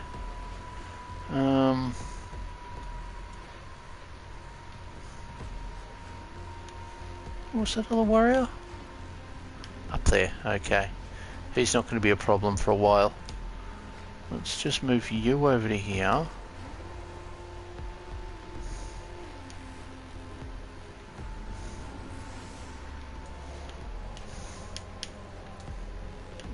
Not worth it. Now, if I can bottleneck them,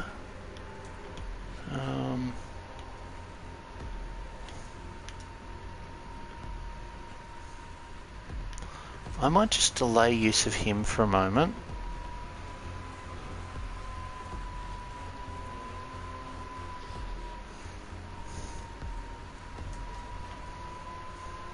Like I'll say right now, neither Magnus the Red nor Lehman Russ are in my favourites list. Magnus I find annoying, and Lehman Russ I'm not the biggest fan of either. And let's be real, the burning of Prospero is mostly Magnus's fault. He doomed humanity. He did it for a good reason, but he messed up with humanity. He messed up. And when Lehman Russ reached out and went, these orders seem kind of whack, are you sure I'm here? Are you sure you don't want to just come up to me? Basically, the series of events, as far as I remember it, is the Emperor sent Lehman Russ along with a contingent of Sisters of Silence, Custodes, and members of a Titan Legion. I believe it's the Auto Sinister. Can you target either of them? No, you cannot. And you cannot see any of those, so you can't target them.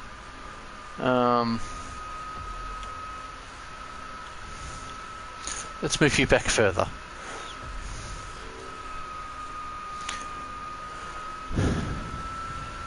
But like, yeah, I don't particularly like Lehman Russ because too much nonsense happens with the Space Wolves that they get away with. Like the whole, oh, we hate Psychers, and the warp. Oh, but we use the spirits of our homeworld via rune priests to, didn't get the stats for him. Do I really want to? Yes, I do.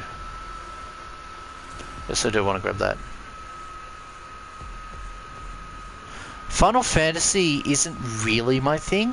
I haven't actually played the Tactics version. I gave the remake of, I think it's Final Fantasy VII, a go, but because I got it through PlayStation Plus program, I don't have proper access to the game.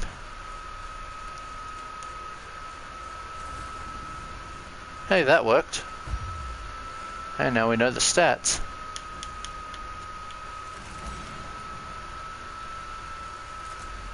Let's just delete him. Oh, that did not appear to work. Okay. No, don't need to worry about that. We've got plenty of cognition.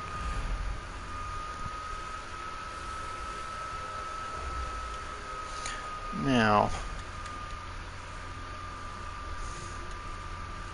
I am going to deploy some troops around here, since I appear to have plenty.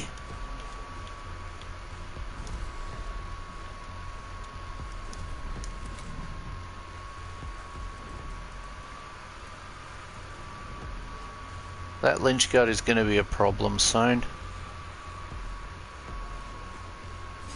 Haha, that's one of the reasons I deployed those. Actually, that's most of the reason I deployed those. Let's get rid of him. And then run up.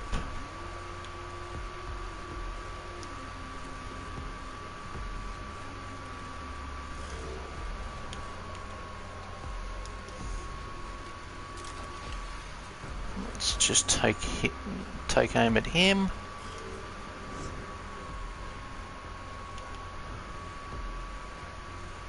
You can be delayed for a little while.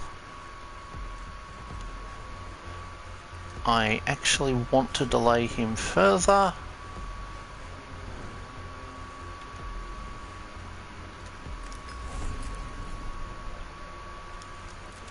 What do I want to target? Because I still want to bring them down here. But I want to essentially rage bait them into coming down towards the killing jar. Let's take aim at that.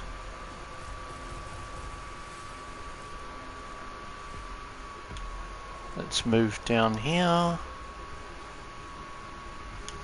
Now I'm going to grab cognition from the back end of the battlefield. Is there another one of those there? Yes, there is. I will have my blackstone.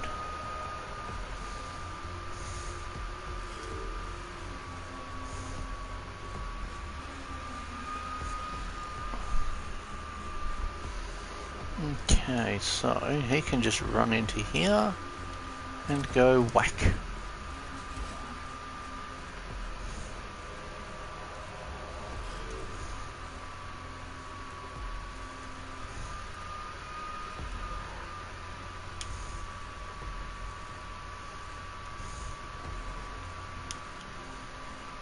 Oh, that's got cooldown issues.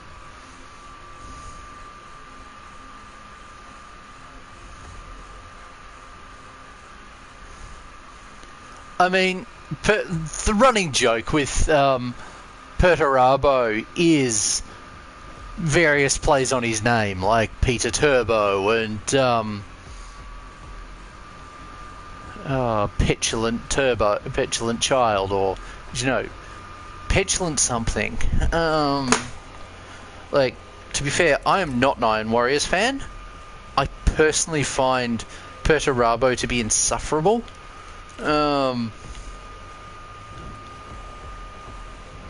But then also, if a Primarch basically hates his Legion, I kind of don't feel particularly friendly towards them. And the way that Perturabo behaved towards his Legion was abhorrent. Like, this is a man who was very much a, I hate you guys, and I have an entire mechanical bodyguard unit that I've built to just prove how expendable and how bad you guys are. And it's like, dude, they're your sons. I get that you came from fantasy Rome, from the bad side of fantasy Rome, or was it fantasy Greece? If memory serves, he's from a world called Olympia. It's not exactly subtle. I mean, the worst version of, like, Gilliman is from the positive side of fantasy Rome. Angron is from the bad side of fantasy Rome. The difference is very much about how they were treated.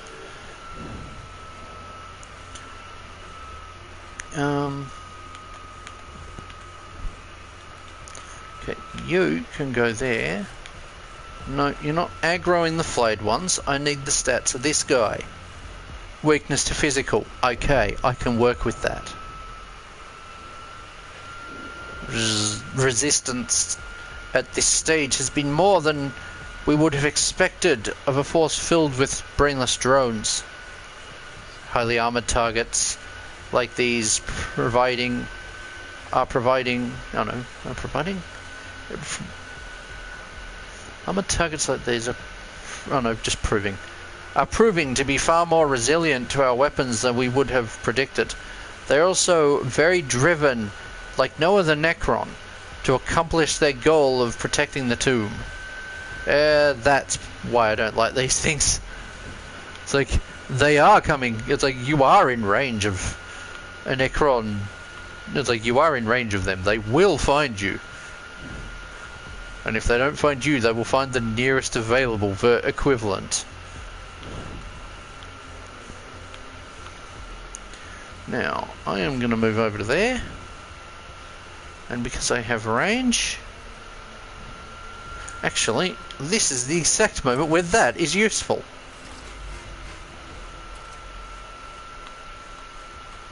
Take aim and take him on.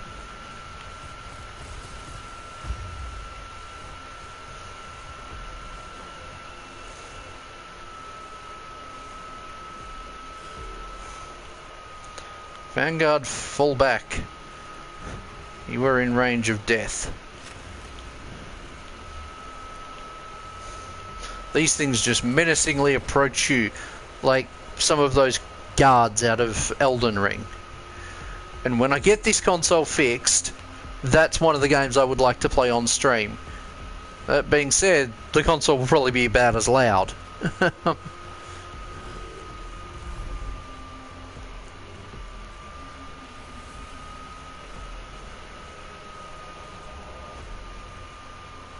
That's not good.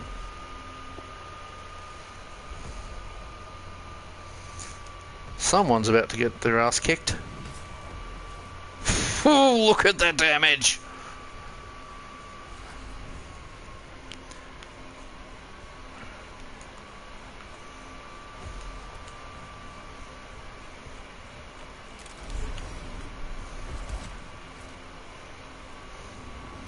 How much health has that thing got left? That lynch guard got left?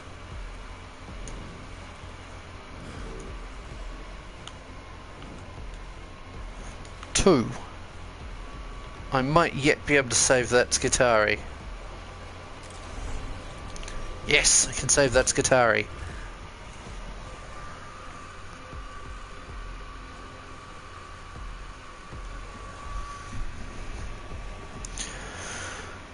Like, Fulgrim... Oh, I really got to watch Berserk at some point. Like, Fulgrim has been described as, I think it's Griffith from Berserk, the white-haired character. And certainly, he seems to live up to that. I mean, he very much has a close to, well,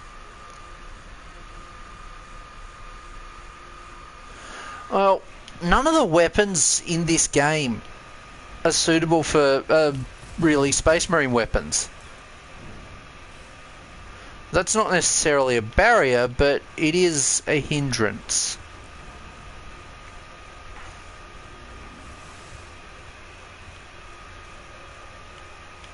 Are you gonna move around at all? Or am I gonna have to argue with the map more? Yes, I am going to in fact have to argue with the map more. What the frag? Why has he suddenly got a movement cost?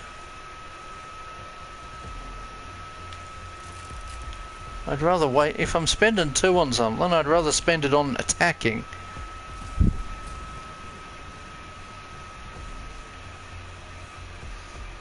At least he's not in the path of that weapon.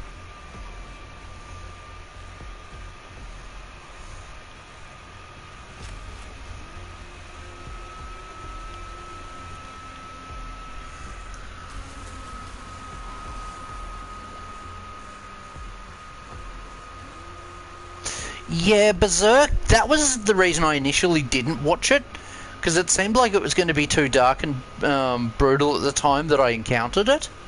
Since then, I've been willing to dabble a lot more into grimdark stuff, and I wouldn't mind giving it a go.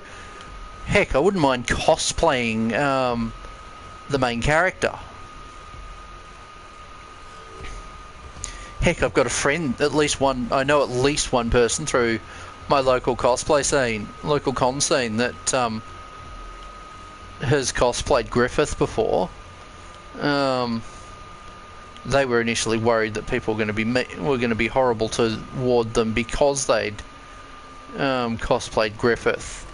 because they were cosplaying Griffith, but hopefully no one was. They've also held at least one of my cosplay props like it's a giant fish. Why is my cognition cost for movement gone up? I need to check something. Settings. Ah, that explains that. Thought something got changed.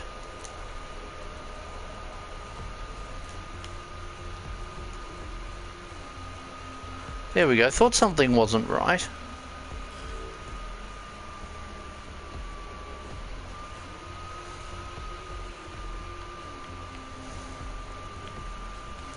Okay.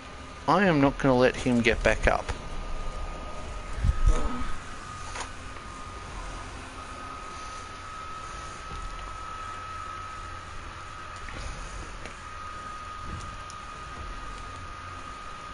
I love that Guts's big dragon slaying sword ends up in FromSoft games. There was a while there where, when I was doing non-boss fight critical, like non-quest critical missions, I'd just have that equipped as my main weapon for the fun of it. Now, I want to just grab cognition from over here.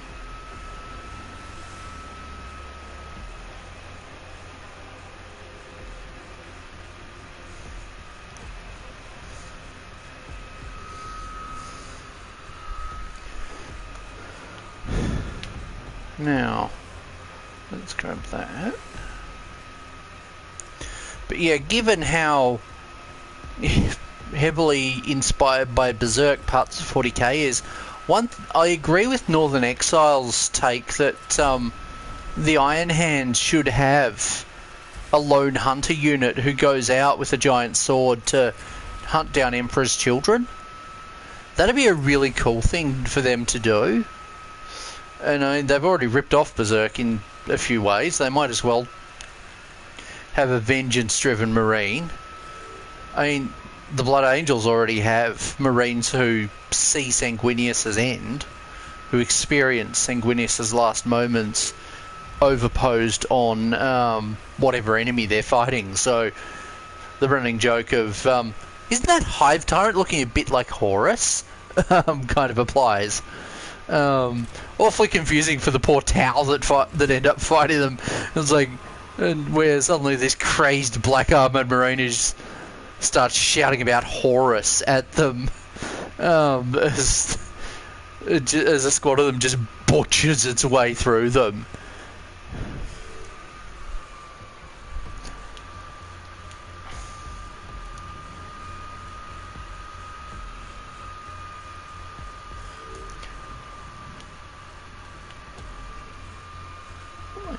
Few count wise.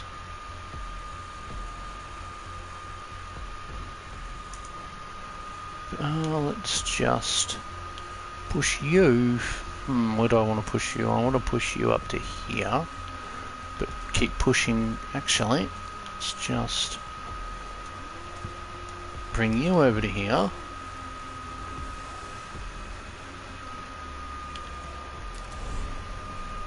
Take the shot. 30 comments, 10 viewers. Cool.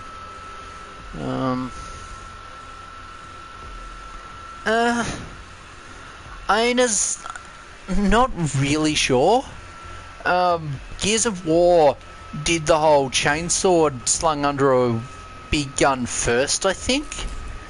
But big armored dude fighting monsters is like a classic fantasy trope.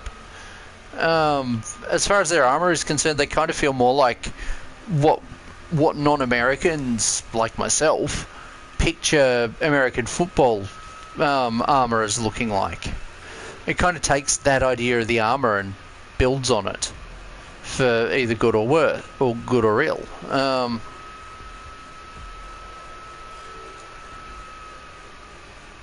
As for StarCraft, though, StarCraft, I'm pretty certain, copied Warhammer.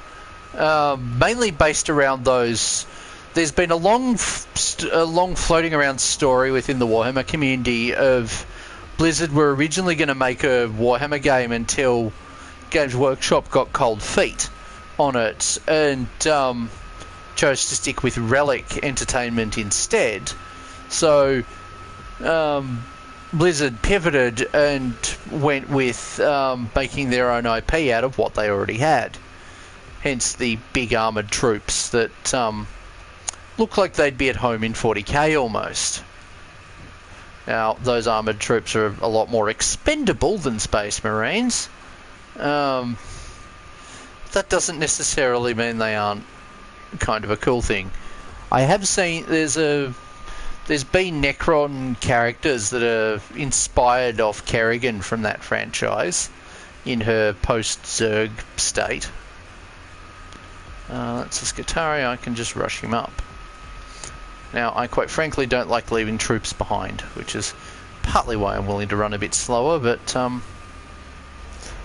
also now that I've not got to worry about enemies, I can kind of be a bit more leisurely in my movement.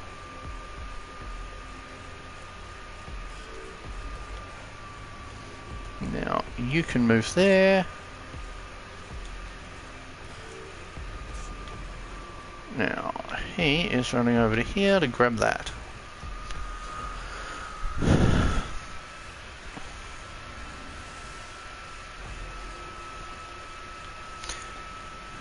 But yeah, I am looking forward to Dawn of War 4. The Mechanicus, what I've seen of them in that game, looks like it could be a whole lot of fun. As to if it actually will be, we'll see, but also, you know, the option of run a Knight Dominus. I cannot afford a tabletop model of those. When they first launched, the kit, if I remember correctly, was 290 when it came out. It might have been less, but I seem to remember it being 290 at launch in Australia. But, I meant to use the other weapon. Oh well, I don't think I have to worry about another battle if I remember correctly, so let us just blow the terminal and be out of here.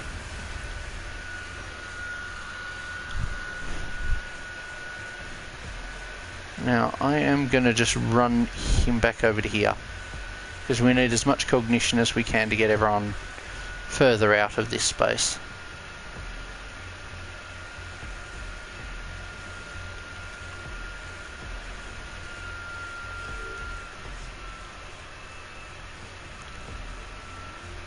Now, I'm going to just hold off for a moment on him. Okay, you're going to run to there. I'm actually going to be converting a squad of those. So, for many years, servitors as an option came in metal, and two of them by default had to have your servo arm on them, but another two could choose to swap out that servo arm for a ranged weapon, particularly a multi-melter, heavy bolter, or plasma cannon. Now, all of those options are good. All of those are good options. There is not a bad option out of that list. But GW never updated that kit into plastic. And instead, your gun servitors got put into other units, particularly the Inquisitorial agents and more recently the Servitor squad that are all ranged. So if you want melee servitors, you either have to find the old metal models or convert them. Now, off what I played of Mechanicus 2's demo, and I played I think at least 20 hours worth if I remember correctly. Or was it 20 or was it 10? I don't know, because, you know, they unlisted it from Steam, so it's kind of a bit hard to find out now. Okay, we've got a new round, and that just further pushes the alertness up.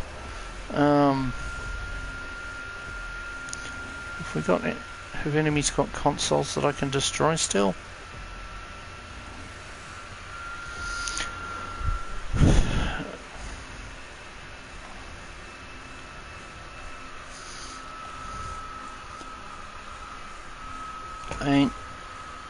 I'd have to re-log into Steam to figure it out exactly.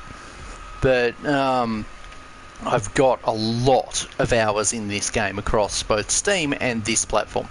Now on this platform, I've actually platinumed the game. On Steam, I'm still partway through platinuming it.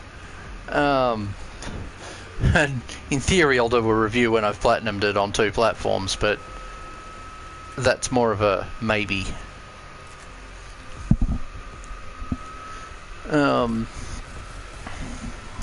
It feels like if I do a review of it, I'll have to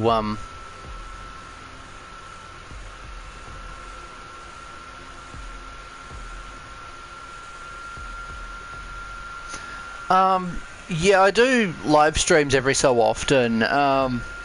This week at the moment I've done a few more than normal because I'm a bit behind on actually having tabletop stuff ready.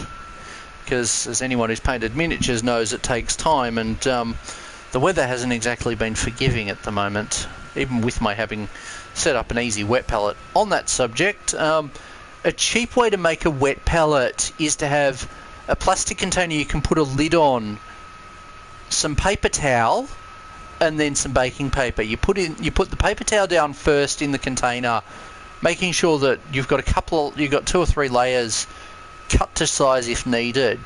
Then you put in some baking paper cut down to size. I think you Americans call it parchment paper or baking parchment. It's kind of vaguely waxed paper that food doesn't stick to easily. You put that in, then you cover it with water and let the water soak into everything. Then you pour the water off and get pretty much all the water out except for a few little droplets, and you got yourself a cheap wet palette. And you can even save yourself having to apply extra water to paint some of the time, making use of those droplets. That has actually helped me get painting done in hot weather. But I mean, it's a lot of hot weather at the moment here in Australia. Boy, is it a lot of hot weather. Next week's going to be 30 most days, last I saw. And that's 30 Celsius. At least it's not 30 Fahrenheit. If memory serves, what was 30 Fahrenheit? I think that's like 10 degrees or something.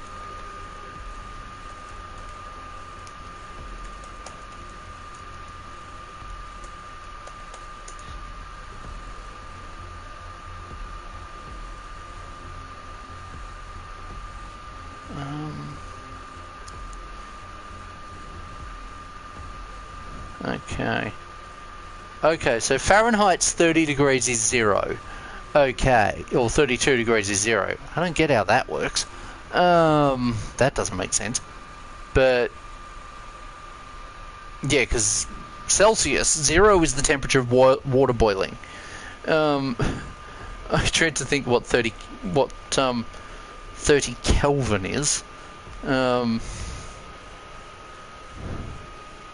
Okay, have I got enough to... Let's grab more cognition from the back corner. It's like in the back corner. Now, you can run up here.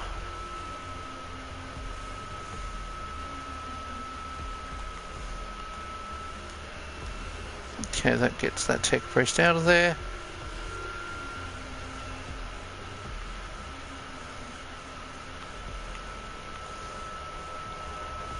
I'm just going to move him there, just to make sure he doesn't truly block the other... Oh, that tech priest is blocked anyway. Let's just leave that tech priest there. Skitari. I'm going to leave him there.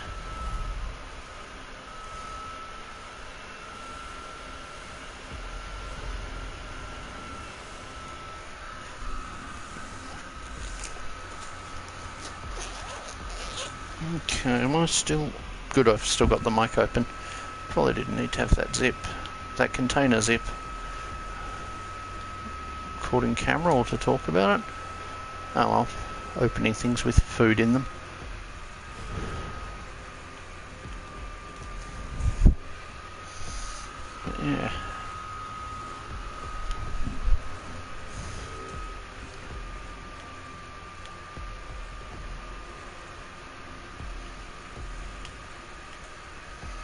let's just run you up.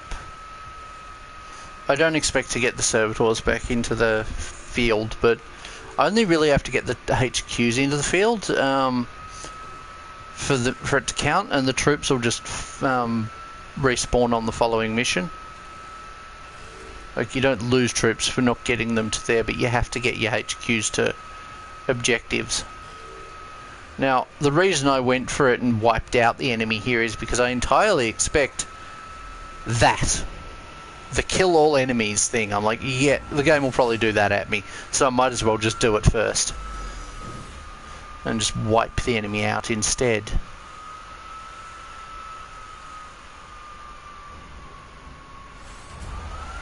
Oh, loud.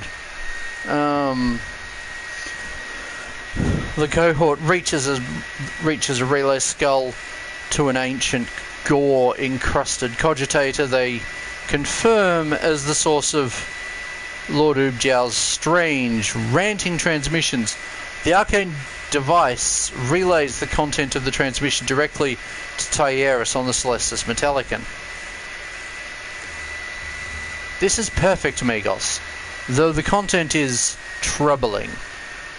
The obscure references and linguistic forms are already solving some of the most difficult problems the Tesseract translation has posed. Fascinating that Ubjal's very madness gives us his words, Mandus gives his words the qualities needed to complete your translation. The Omnissiah shows knowledge is found often by the crooked path.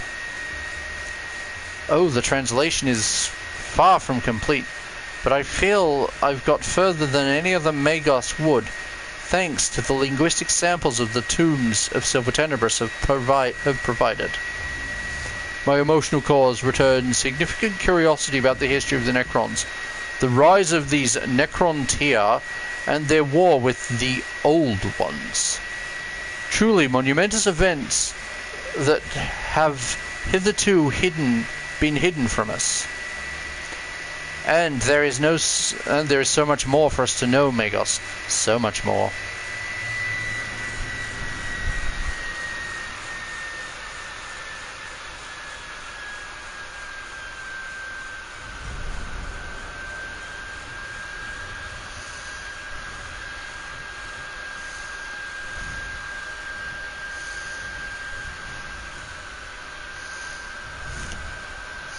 So, contrary to what the maybe 3 or 4 political videos I've done on the channel might convey, I actually don't talk politics on the channel very often unless it's important.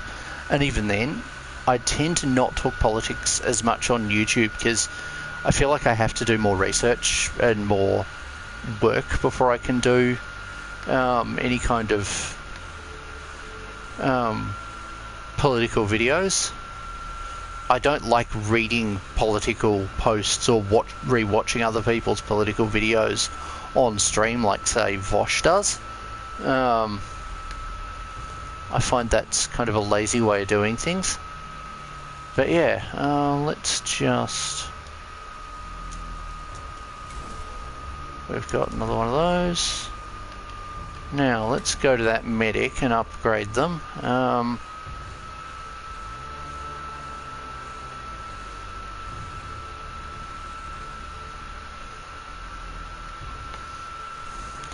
Now, which one's the medic? I think it's that one. Now let's grab the tier 3 medical tools.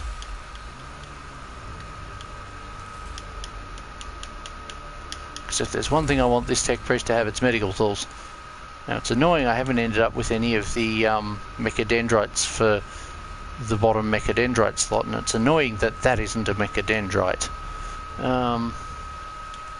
Now, how much more upgrading could I do on him? A lot, but there's one I need to upgrade first. Not him. Him.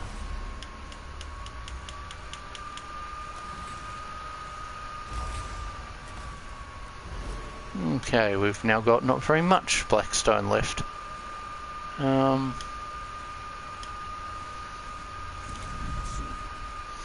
can't really do too much more on them for now, and it is late.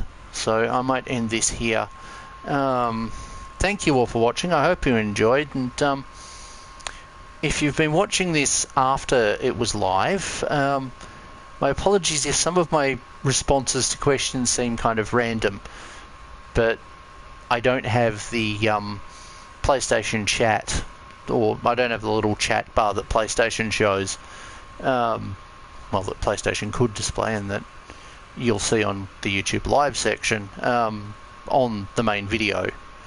Anyway, thank you all for watching. I hope you enjoyed, and I will be back with either more live streams or more non-live content soon.